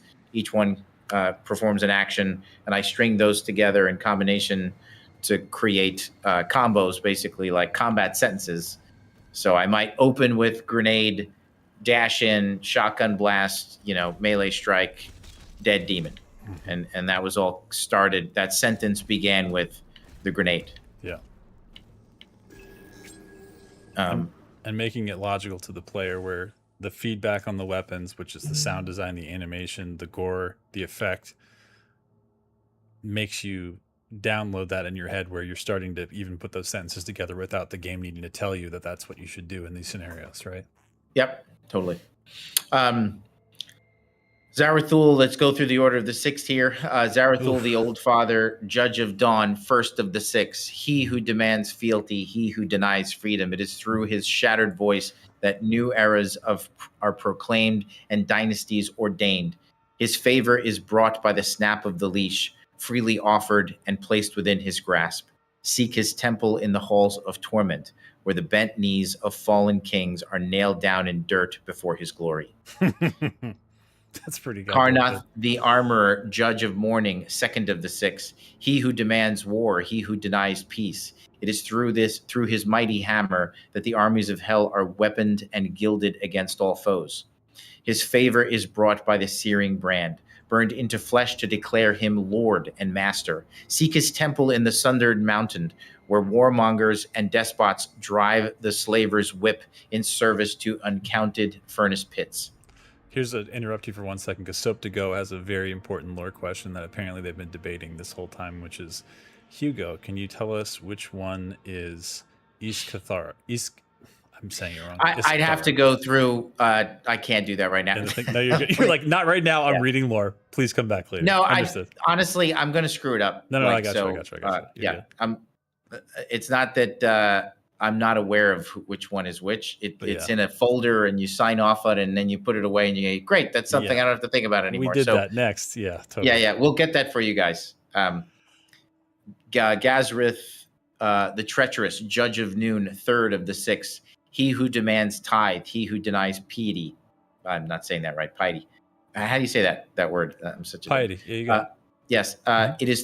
It is through his unscrutable cunning that coffers are filled and plundered retained. His favor is bought by priceless theft, the gifting of stolen treasures which can never be reclaimed. Damn. Seek his temple in the glittering spire, where betrayers and misers are hoarded and transfixed in unmoving stillness for all to witness. Iskara, judge. Oh, by the way, big shout out to Dane Hellier. Look out for his stuff on LinkedIn. He wrote this stuff. I love this entry. Yeah, I'll try to call out different contributors to the Codex. Codex is always a group effort. I always pull together a group of the devs. It's a really fun part of the process. Like Peter Sokol, for example, wrote a large part of the Sentinel lore from Doom Eternal. We have James Duggan contributed to this. So many people contributed to the Codex. They do every project. It's a lot of fun. I write some too. Yeah. So it's a big group collaborative effort. And always my favorite part of dev is when we get to kind of like share that opportunity, give people a chance to be super creative. Yeah. Iskathra, judge of twilight, fourth of the six. She who demands flesh, she who denies love. It is through her divine hand that exquisite pains and terrible ecstasies are shared in abundance. Her favor is bought by the seduction of pure things and the corruption of unblemished beauty. Seek her temple in the curtained brothel, where sadists and gluttons suffer their delights until they bring only terror. Thalrasha, the last queen of Jakad. It was so important to be able to constantly pull this stuff back to the fiction of Jakad, Devoth. You see Jakad and Devoth show up in a lot of this stuff, which I really enjoy. It's cool. She who demands sorrow, she who denies mercy. It is through her baleful tears that all joy is devoured and sin is nurtured. Her favor is brought by bloody vengeance and maledictions cast upon the innocent. Seek her temple in the sunken priory, where unfaithful and cowards pray with sewn lips for empty salvation. Damn. Ozolith, the old mother, judge of midnight, six of the six. I would love to say that this is an homage to Idma. You know what? Fuck it. We're just going to say it is. Midnight, this was for you. We put your name in here because it's you. There you go, buddy. She who demands death. She who denies life. She who has a YouTube channel that sometimes criticizes Doom. Oh, Jesus sometimes God. Fairly, sometimes unfairly. Keep going. So sometimes attacks our fucking game. It's in there. It's part of the. He's just reading. This is just in there. Yeah. That's right. She who demands death, she who denies life. It is through her hollow gaze that all things are engulfed by dark. Her favor cannot be bought, for she is beyond all desire and any appeal. Do not seek her temple, for in time it shall find you. That's just nasty. Great stuff. Those Great are really, stuff. Really good. Yes, Also, love it. going back to when we were talking about health zombies, when we were following up from Mayo's question, Mayo also says health zombies get a special shout out in my upcoming review, MVP of the game. How about that? Yeah, I think they're a big, a great addition. Yeah. Midnight just responded with "Cabron" with like a bunch of exclamation marks. That's good stuff. That's right. Connor4385 says Midnight is now canon. That's it. He's in the game forever. That's right. I can't wait for Midnight's video that says, "I am canon." Cabron. I love that.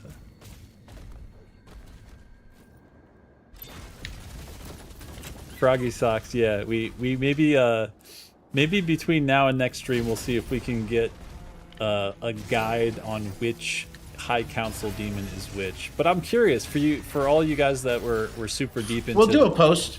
Yeah, that'd be cool. That'd be really cool. I'd actually love to do an individual post with every single council member just with their lore under it. I think it'd be nasty. I'd be way into that. So maybe we can do that. But I'm curious, did you guys, like, there's demonic text under every single one. I think at one point I saw someone on Reddit had worked out kind of like a cipher for the demon text. Did anyone try to translate the text that was under each council member? I'm just curious. I don't think so. No, I haven't seen that yet, but I was just curious.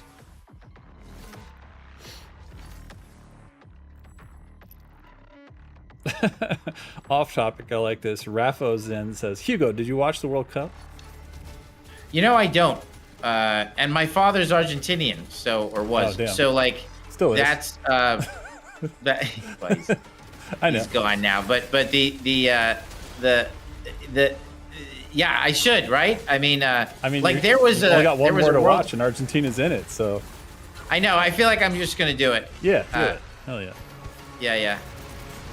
I mean, I do understand also, though, the JOMO, the joy of missing out on certain things. I get that, too, just as much as the fear of missing out. Sometimes it feels just as good to be like, this is one thing I don't have to spend all my time on. But for those who do, pop off, Yeah, I'm super proud. I mean, Colombia and Argentina apparently have really good teams. Apparently the U.S. How did the U.S. do? Because I hear the U.S. is good. We did better Did than we do good? Are we good? What's our situation? We were good. We got our ass beat by Belgium, but that's also correct. Like in who's on their team, who's on our team. Top 5 chat World Cup teams. Like who are the studs? Yeah. And this isn't like the teams that have necessarily just won. Who are you guys top 3 in chat? Yeah, like who year after year is like, yeah, they're really good. I'm seeing some on YouTube. It's a lot of Argentina Council. Argentina, that one's good. Argentina, like So Argentina is consistently good. Yeah, I mean they won last 4 years ago, and they're maybe going to win this year. I mean, jokes aside, I hear Colombia really is good, like year after year. Colombia's solid. France. What about like Italy and stuff? Italy didn't make it this year, like at all, which is insane because we even had, it was a larger number of participants than ever before in the World Cup. Like they opened it up to 8 more teams. I think Italy's in some version of rebuilding because they won. I think they won the year that Zidane got kicked out for the headbutt, if I remember correctly. So that was like 20 years ago or something, maybe like 3 or 4 World Cups ago. But I mean, they're on a redemption tour. They have to rebuild. They're in the rebuilding years, but they have been historically really good. 8 years though. Yeah, Ivlock says Italy has failed to enter the World Cup in 8 years. That's crazy, but I'm sure they'll be back. That's kind of shocking, right? Isn't? Yeah. No, it is. Who does Messi play for? He plays for Argentina. Who's the best soccer player in the world? It's Messi. So he's like the Jordan of soccer. Yeah, but there's a player that you would love, and all of the world loved this year, which is his last name is Holland. He's a Viking from Norway, and when I say he's a Viking from Norway, like everything you're picturing is true. Like he's like a giant ass soccer player. He's a giant ass blonde soccer player who looks like a Dragon Ball Z character, and he acts like a Dragon Ball Z character. Like his humor is hilarious. Like he has a million videos that are viral, and they're not set up. It'll be like him eating lunch, and then he looks over and gets scared, and it's his reflection in a mirror. Like, it's fucking hilarious. This guy is hilarious, and he just happens to be like one of the best strikers in the world. So, oh my God, he was a highlight this year. Haaland's amazing. Mbappe, a lot of love for Mbappe. I mean, okay, somebody says that was an AI video. Okay, all right. See, this is why I hate AI in videos, because how am I supposed to know that? It looked pretty good to me. Midnight in Mayo, Mexico is also really good, right? Like, dude, Midnight isn't Mexico the shit? Mexico lost to England in like an amazing game, and they were playing it. What's it called? Is it Azteca? Which is like that crazy stadium. It's like the highest elevation of any stadium in the world, and it's gorgeous. Like the view from up there. But they lost in like a nail biter to England. But they are good. Mexico had a really good look.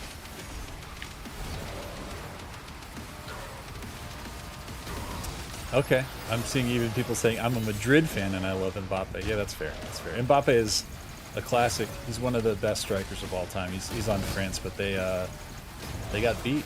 They got beat by Spain. Is curious, is Messi in his prime? Like, is it, obviously I know who he is. So like, is he considered like in his prime, past his prime, but still great? You know what I compare him to is like, think about some of the last years of Jordan. You're like, I don't know if there is so going older past... but smarter. Yeah, exactly. Like, so not quite as athletic as he used to be, but a better player because he's more experienced and smarter. Nailed it. That's it. Yep. And I want to say that the last game maybe was the only game of his entire lifetime career where he didn't score a goal in the World Cup, just to show you like how dominant of a player he's been his entire life. It's just crazy. And his skills are just silly. It's just, he makes, exactly. Who is this? Alcazar3112 says, I think Messi is almost in his transconfiguration phase. How about that? I like the tie-in back to the DLC. That's nice. That is awesome. Brady says, Joshua, Argentina or Spain for the win? I don't know. I think it's honestly... So that's what it's down to, is Argentina versus Spain? Yep, that's the final. Which I think is like... What day is it, Chad? Is it Sunday or something? I know it's coming up soon. What do you guys think? Who's got it? Argentina or Spain? I mean, it's a really good matchup with a lot of different styles and ages on both teams. Ronaldo saying Ronaldo's the GOAT. I mean, Brazil had a tough look this year. They did okay, but everyone always thinks Brazil should do better because they're raw skill individual players. Like the way they pass just looks so like they're just having fun. It's just so effortless. It doesn't feel like they're even playing the sport because they're just so damn natural at it. Ronaldo is a turbo arm. All right. This is a long ass question, so I don't know if we can answer it. It's kind of a lore related one, but I've seen them spam it a few times. So, all right, Guilt BDO, you win. Here we go. Hey Hugo, the new lore additions are amazing. The old one's lore especially reminded me of Lovecraft. When the Codex says his dreaming will be held in the cosmic realm in form, does that mean he literally sustained or dreamed it into existence? And did you imagine the cosmic realm as existing beyond space and spatial dimensions altogether? I'm sorry, say that. I'm a massive H.P. Lovecraft fan, so yeah. I'm with you on the, where Cthulhu lies sleeping. Like, I'm all about it. And it's like, it's obvious, like it's H.P. Lovecraft owns that universe. So he does, yeah. Like you just kind of have to keep Marty said to me, kind of laughed about the word cyclopean. I'm like, that's what they call it. It's always cyclopean. He's like, cyclopean? You're like, listen, brother. Yeah. It like, has to be. It's got to be cyclopean. That's like the biblically accurate Lovecraft. Yeah. Some giant god has to be sleeping. Yep, that's correct. It has to be filled with beings that are indescribable. 100%. Yep. And there's a lot of madness and squishy sounds and fish-like things. Yes. And I was just checking the boxes. So what is the question again? Okay. Oh wait, let me pause. Let me read this. Okay.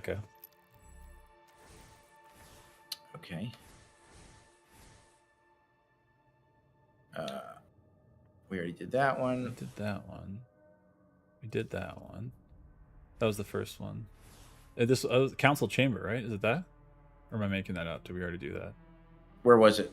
Keep going. Not that one. The council chamber. I think it was like in the places one. A couple down, down, down. Now up one more, two more. Oh, no, there was. Okay. Shit. Yeah. Translation from the Liber Malefics. Behold the ancient Colosseum where once the legions of hell gathered in throngs to witness the sacred violence decreed by Malgareth the Unyielding. In those days, the stones themselves drank deep of blood. Damn. The air was thick with the thunder of battle and the lamentations of the dead. Beneath the baleful gaze of the pit lord, champions rose and fell, their souls bound to the arena's eternal hunger. Anytime you say pit lord, you know you're in good lore. Exactly. Sorry, the High Council now presides where Malgareth's throne once stood. Their judgments merciless and absolute. Ancient wards built into the very foundations of the chamber allow the council to look within the souls of all who enter, to craft torment of pain that wreaks havoc within.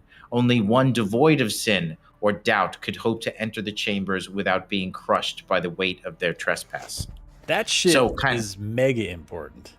It is mega important. And so I read this on Reddit, and glad you guys picked up on this. So, 2016, the first entry into the series.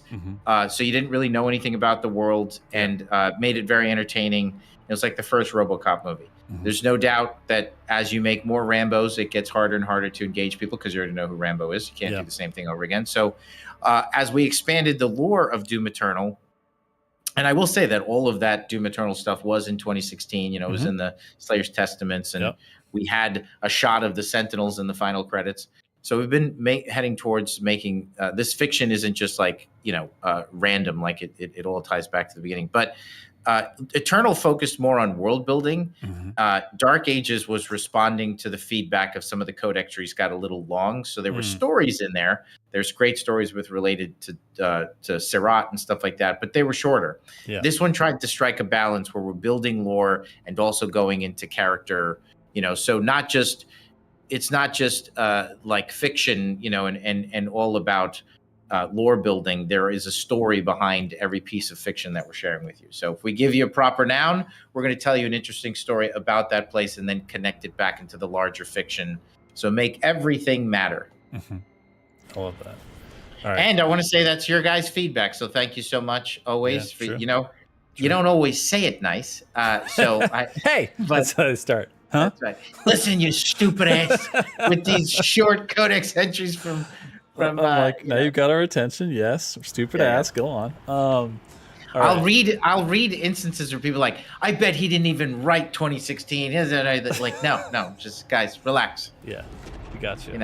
I've been here for a while. We just try different things. Some of it sticks, others you like. We listen to your feedback. It's all good. Yeah. I'm seeing really wanted to make the player feel uncomfortable here. So you hear a lot of the snarling and the sniffing. The voice actors gave us a suite of sounds to work from. It's really fun. Yeah. Okay. I love this cutscene.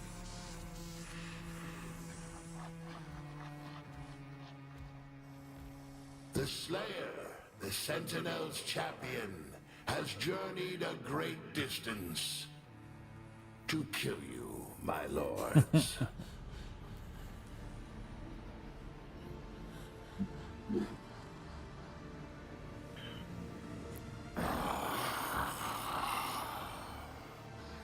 We see your pain.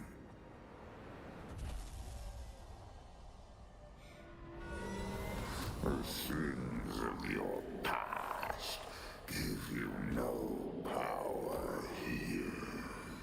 Only a cleansed soul may leave this chamber. You wasted your life, human. And your wounds run deep. You belong here.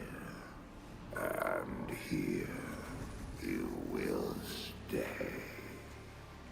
The Council has chosen. Beneath this chamber will be your tomb. Come, Slayer. I will be your guide. I am servant to the council.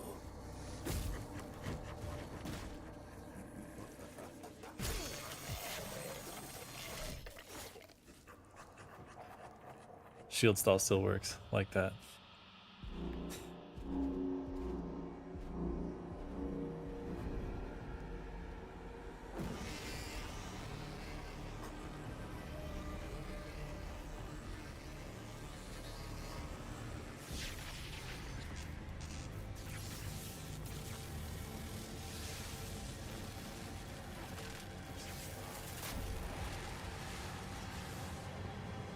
I am their vessel.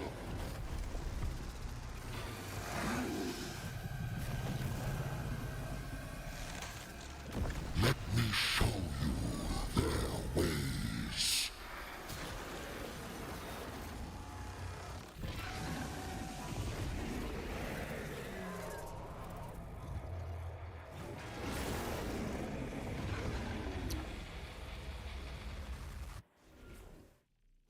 All right, first shot. Here you go. You got this. So big shout out to Chad Malsolter, who did the sound design for that incredible sequence. Thought that was extremely awesome, right, guys? Didn't that sound great? Yeah, and then Olympia Sweetman did the design. I'm pretty sure Colin, I'm going to hesitate to say this, but I think Colin Geller did the concept. Don't know specifically the artists who worked on the environments, but just incredible work all around. Love that scene, right? A lot of twists and turns there. First time you've ever seen demons laugh at the Slayer, which seemed really entertaining, right? That when he comes in there, he normally destroys everybody in their path, but because he's kind of checkmated as soon as he walks in, and if you read the upcoming codex, you'll see why, because he was stabbed by that spear, and it was Balius who brought that spear to the High Council with the Slayer's blood on it. Through that they found a weakness that they could exploit, and inside of that chamber, unless you were devoid of sin, which no one really is, you're gonna be weak, and they can break you down. I saw a lot of sweat lords say, "I was beating this guy's ass. This is bullshit that he won." They're like, they're gaming it. I was doing a no hit. They're like, run. dude, once you see there's this, no way this guy can beat me. First time you ever seen him, he looks like that. You're like, easy work. Critical damage inflicted. Right.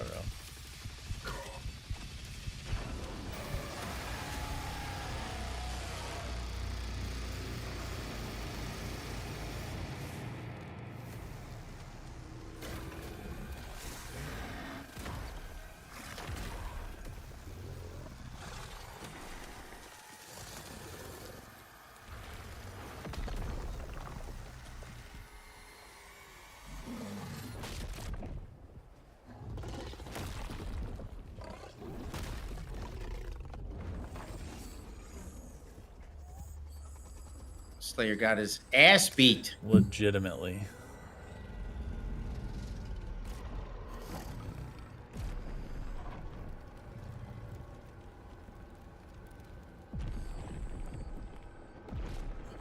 He's like, I sure hope the world isn't opening up underneath me. He's still got the anger though. Greater emphasis on first-person cutscenes, for sure. Which is also a nice shout out back to 2016. Lots of those in there. Yeah.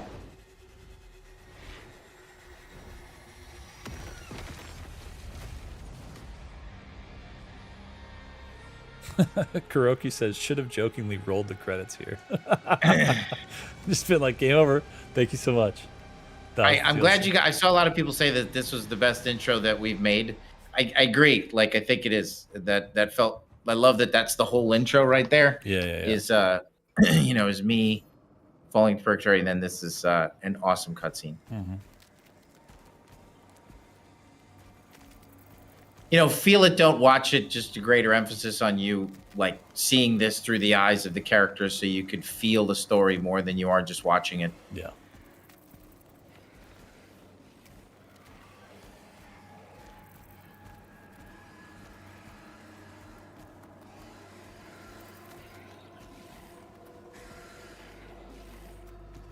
I think it's so cool to see the Slayer from this perspective, from the perspective of a demon who's going to help him.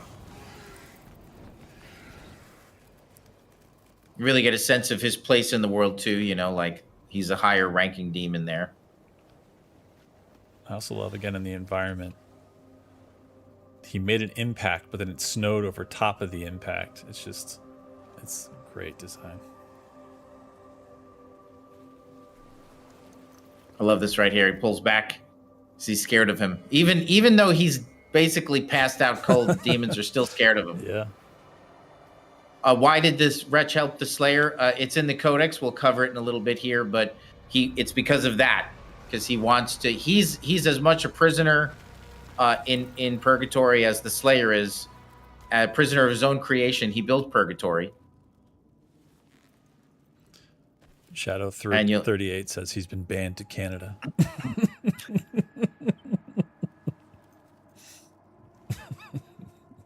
That's awesome. That is pretty good. Each prison is unique to the person that's in it. So whoever arrives there, the prison changes. So what there is a kind of a fracture in the universe here that the Slayer's prison overlaps with the Wretch's. That was not supposed to happen. So none of this was. The Wretch was just sitting here miserable in his own prison. And what's interesting is a spear appears one day, as we know from the Codex, and then the Slayer happens to overlap with his prison, which was not part of anybody's plan, because when you get sent to Purgatory, you're alone. You're not supposed to have anybody else there with you, because it's your mind prison made up of your own pain and insecurities and past traumas. And it's meant to break you. The architect is calling you. We hear it vibrating on your. Oh, yeah. My son. Okay, nice. It's meant to break you. Yeah. But using the Oracle, the Wretch has a way to help cleanse the soul, so he could fight his way out. And so with the Wretch's help, he's going to show him how to reverse, or escape Purgatory. Like weather the trials, cleanse his soul, and then they have, a mutual enemy in the council and prison, both of them. Yeah. So it is interesting, Midnight, if you're paying attention. And I loved your lore video. I thought you nailed everything, buddy. It's really spot on. Great video. Yeah. Great insights. Everything was really, really spot on. Who left the spear, and why did the Slayer's prison overlap with the Wretch's? What a coincidence. That's a little, I'm not going to say anything. I'm just saying, it's interesting. These are a couple of coincidences going on here. Interesting. After taking significant damage, your suit is no longer functional. Your maximum health, armor, and ammo have been reduced. The BFC is also missing and cannot be located. Damn. All your cool stuff.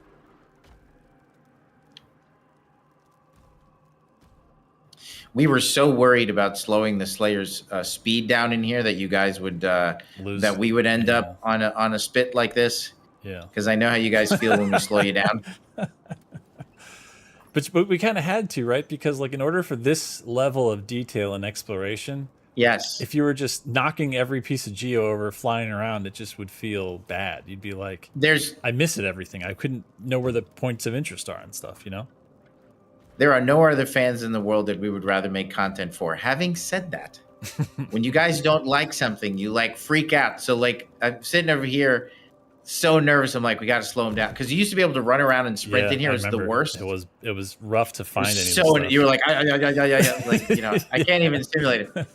And it's like, okay, we do have to slow you down, and they're gonna write letters. Yeah, we're gonna get letters for this.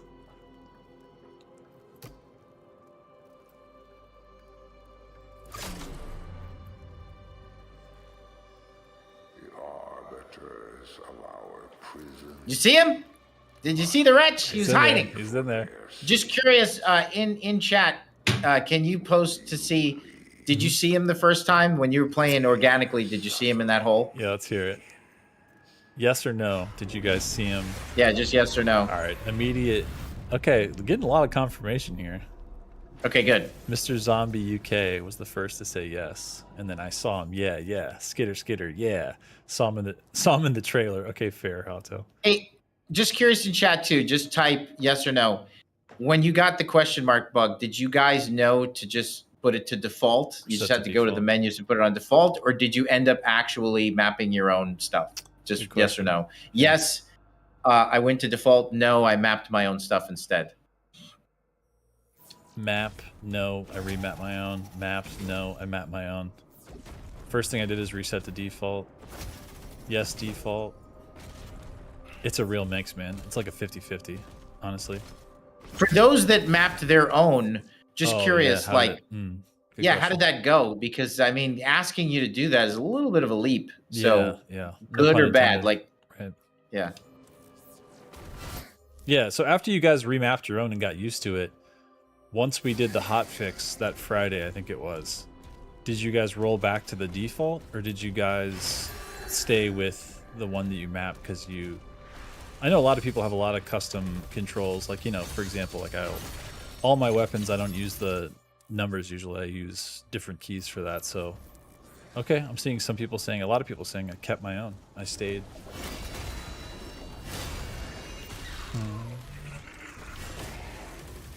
So just curious, when you set your controls, another question, guys, did you have to remap all of the spear inputs, or only those initial spear inputs, or did you go through and do all of them? Or did you just do the ones that we were asking you to do, like slash and dash? Let's see. Yeah, I'm seeing a lot of people saying they kept their own. I'm seeing a lot of love for slash, people choosing right click as slash. I understand that, because it's a very, you know, I would call it spammable, but I would call it something that you need to have on such a quick dial, like an attack, like a left click for shooting your weapon. That I can totally see that. All 5 spear. A lot of YouTube is overwhelmingly saying all. Initial saying dash. All, remapped all of them. There's what? Remapped all of them. Created their own. Okay. That hurts my soul, but that's okay. Same. All right, hold on. Lacho Sal 31. I want to know. So they said I created my own on console because it was too difficult. What do you think, Lacho? I want to know. Wait, too difficult? Did you try the default and you didn't like it, and then you created your own, or you just got the bug and you just created your own? Yeah, I want to hear what the fix was for that, in their opinion, of the setup of those controls. Yeah. Because to be clear, if you created your own, then you went to your if you did default first, then just created your own, that's fine. Yeah. Because then at least you said, okay, screw it, I want to make my own. Yeah.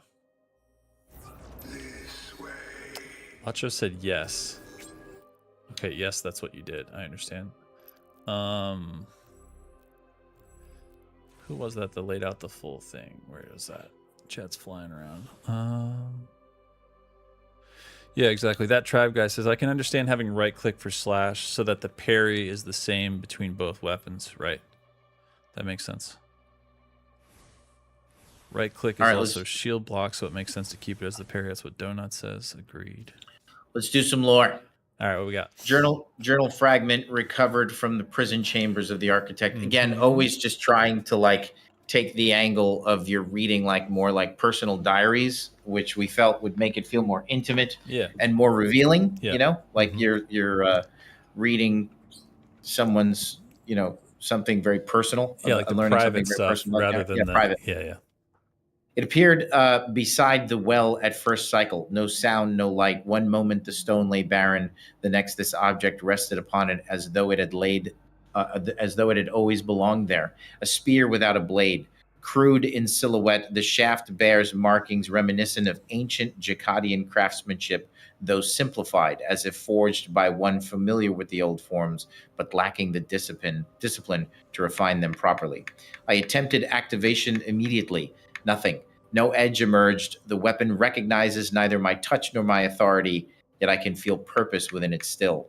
Why place before me this instrument of futility, if not to mock my imprisonment?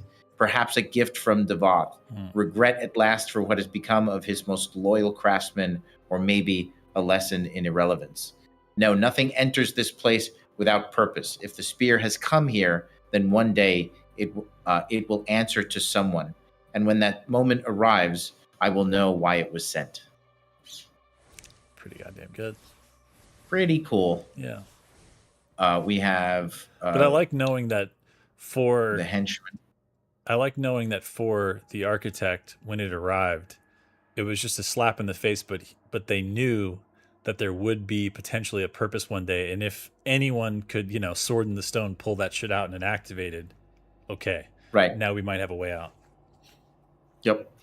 By decree of Zarathul, of first of the six, my word is fine. So I thought this was cool that like he would send this, like it implies that there's a debate that's been going on between them as to whether or not they would allow ascendance is a big part of a theme in this story. Like everyone's ascending, right? Like the Slayer, it's just a huge part of the story. Everyone's transforming into something greater, and that's what the whole Slayer's story is about, is ascendance. So in this case, they're discussing whether or not they're going to grant Balius what he is asking for, deserves to be more than just a henchman. So and then now this High Council member is just going to lay down the law and say it's been decided. So you get the sense that they've been debating this. When his judgment, my word is final, when his judgment arrives, Belias, our loyal henchman, is to be granted ascension. He has made the proper sacraments and paid his debt in full. In service, Balius has never mistaken his place. He did not reach beyond his measure and remained devoted when others fled. During the reign of the impetuous Prince Azric, he served without disruption. I really like that they don't like Prince Azric. I thought that was a cool touch. That is cool. Yeah. I wanted to always kind of like throw digs at Azric whenever they could, because you get the sense that Hell didn't really respect him. I think they followed him because he was so driven and has a strong personality, and he was, a very intelligent demon, ruthless, political. But they didn't, clearly you see here how they felt about him. They didn't respect him. Right. During the reign of the impetuous Prince Azric, he served without disruption, attending to the whelp as his own. I love it. I love that they just calling him like a baby. When Azric fell, the horde fractured. It was Belias who found the prince's spear upon the battlefield, drenched in the Slayer's blood, and bore it before the council. I wish I wrote this council. For this, he will be rewarded, and so it shall pass. When his form is spent, it will be taken. What is lacking, we will correct. He will be returned as the will of the six made flesh. Until that time, he remains in service. I think that's it for now. Pretty sick. Slash still works.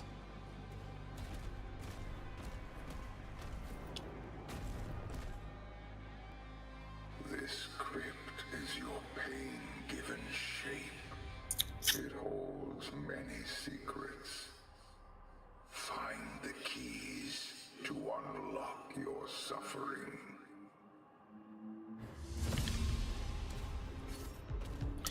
So, a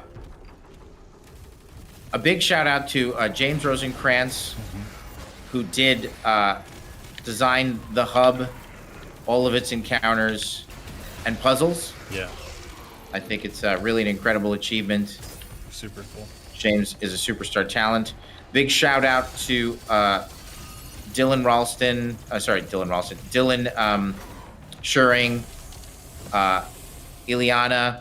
I don't know her last name. I'm gonna screw it up if I say it. I could try to say it, but I'm not going to.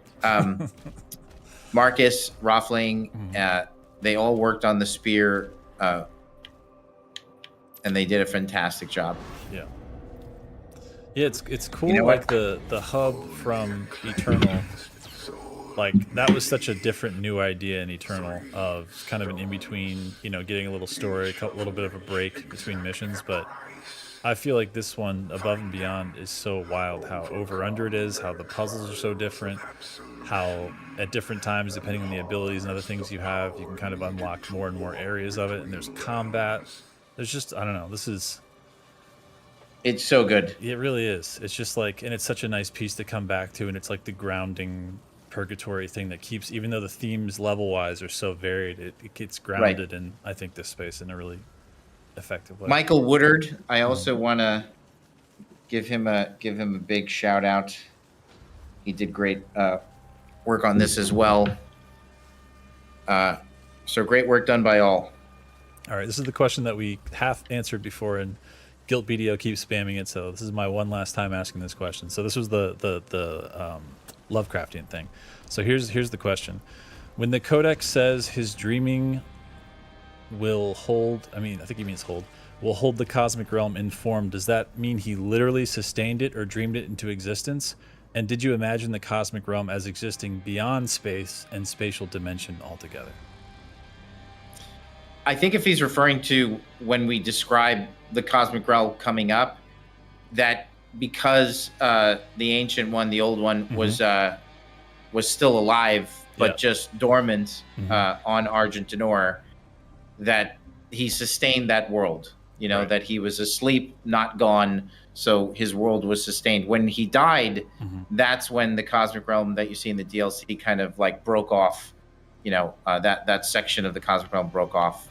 So the ancient one, the old one, was sustaining that world until he was killed. I dig that. Bloodshot, shout outs to our buddy Bloodshot, who again is going to be doing a speed run of Revelations at QuakeCon. Gives us a tip here. He says, I don't know if Hugo wants to feel speed. He put capital speed, okay? But if you dash jump while on a ramp / staircase, you can give yourself a decent speed. It's very fun. If you dash and then jump, so dash jump while you're on a ramp or a staircase. He says the stairs surrounding the center of purgatory are great for that sort of thing. So I think the staircase kind of like around where we just were, like, yeah, that's one. Or the ones over here, either one. That one should work. So dash jump was the dash jump while on a ramp staircase. You can give yourself a decent speed. It's very fun. Are we doing it right? Oh, there you go. That was one. I don't think I'm doing it right. Teach us, Bloodshot. Teach us. It's okay. Salim Wait, I want to know, read the... Oh, go ahead. Go ahead. Hit it. Salim wanted to know, who is the level designer behind Hell's Core? Keith. Nice. No, I'm sorry. Holden. Oh, shit. Yeah. Hell yeah, Holden. Combat as well. Very nice. Hell's Core rules. It does rule.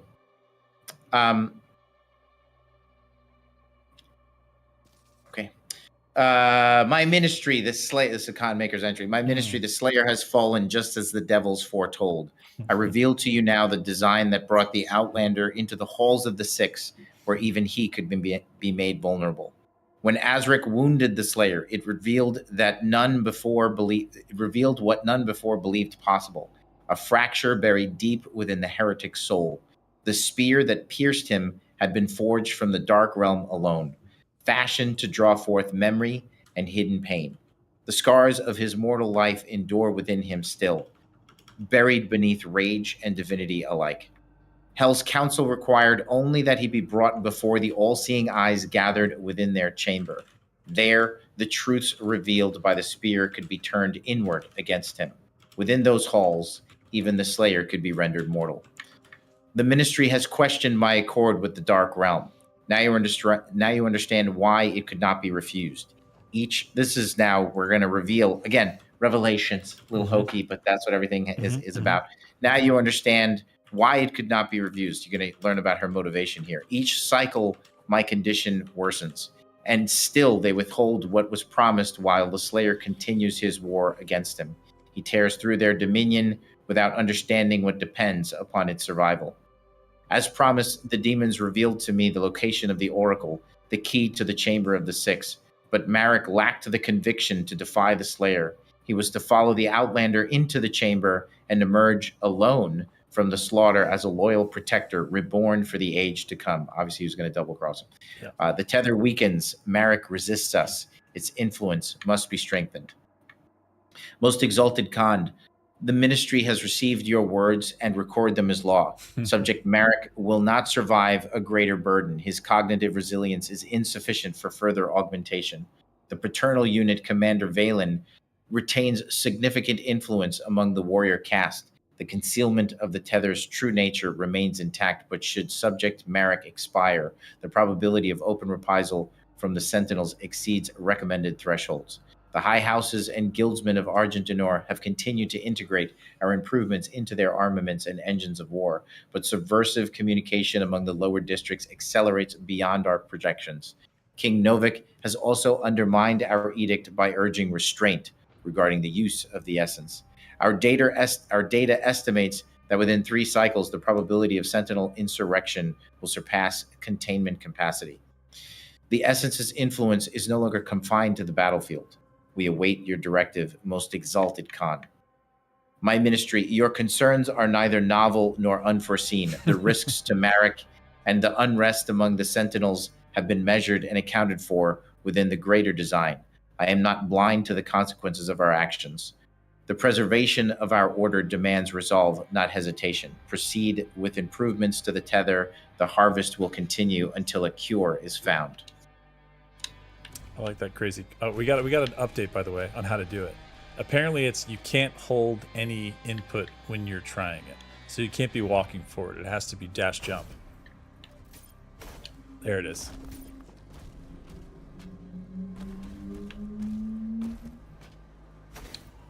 And then, like, you can continue that with another dash type of thing.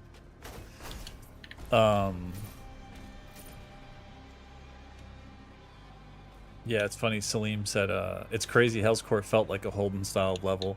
The verticality in the map have a Holden touch in it, LOL. Definitely.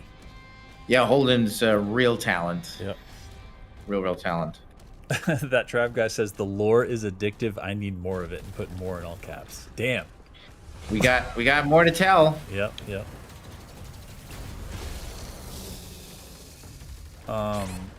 Just Giovanni, just Giovanni. There we go.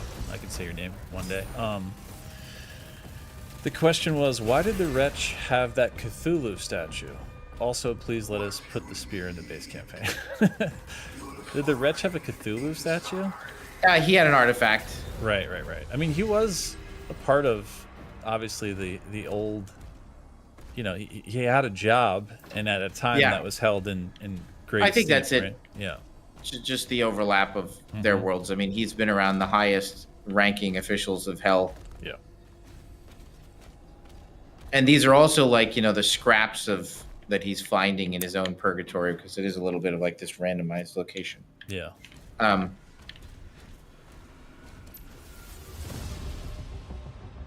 right, we should probably maybe take a pause until next week here. This level's gonna take maybe a little. But it's good to get the spear going. That feels really good. And we'll just keep doing that, guys. Keep playing through. Keep calling out all the great work. Haven't even got to some of the incredible work that we can highlight from the effects team. They did really great stuff. Sound design group, everybody. So each level showcases a different part of the team. And I'm really excited to walk through it all with you, give you guys insights into some of the mindset going into making these things.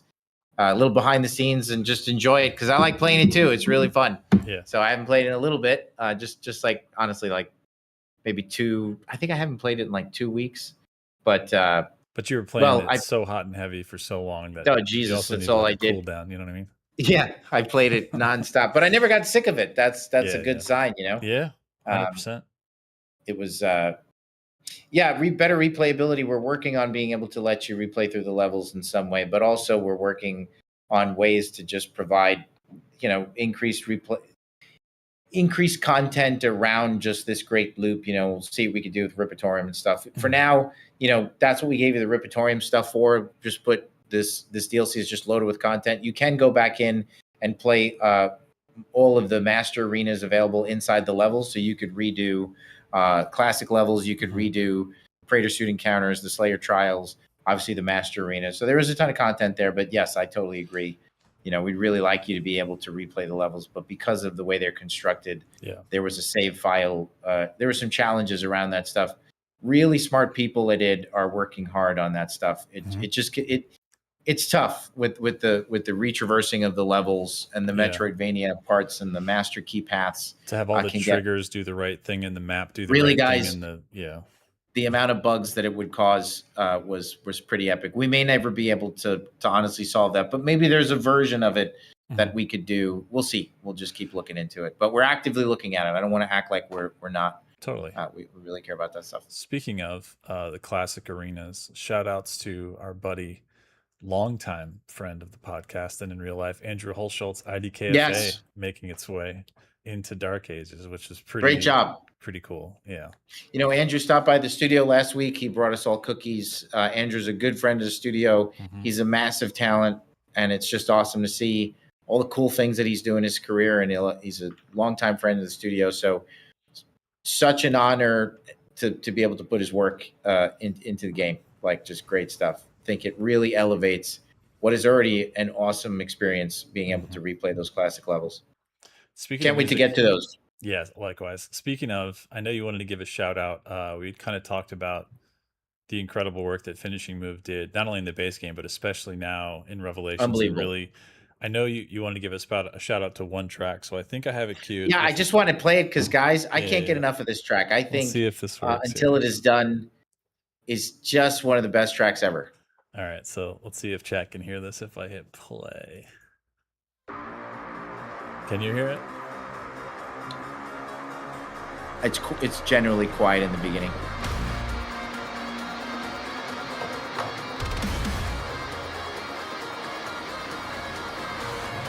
I don't hear anything. Should I hear something? I think it's muted for you, but they can hear it. Okay, good.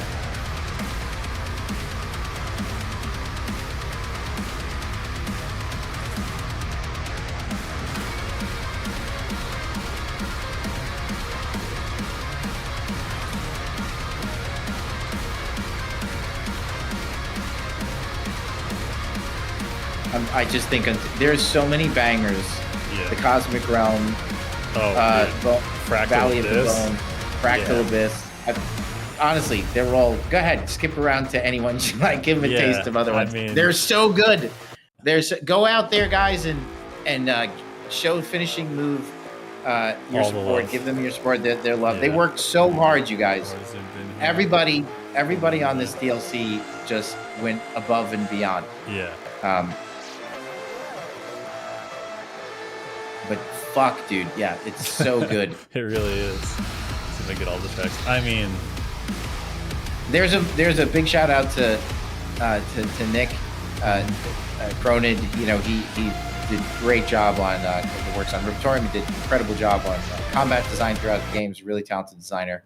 And what is Nick's last name? Cronid. I should get that right. I want to get that right now. Roberts. Nick Roberts, exactly. Yeah.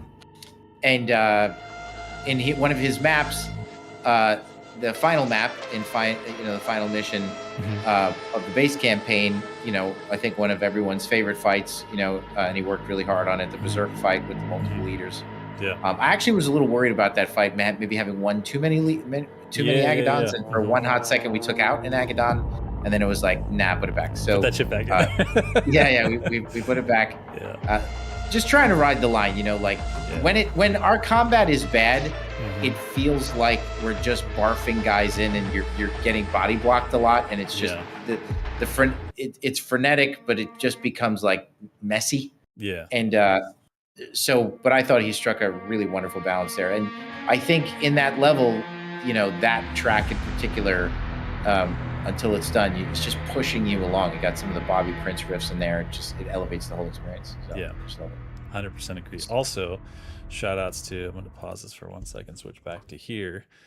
I worked with Nick before DLC came out to get 3 new Repertorium encounters, which after maybe we get through all the DLC in the end game, we can hit up some. So there's Minute to Win It by Livewire, which again, we love the crazy sweaty encounters, but also there's something really special about a single round, single timer experience that's just sweaty from like second 1 to 60. That's a really good one.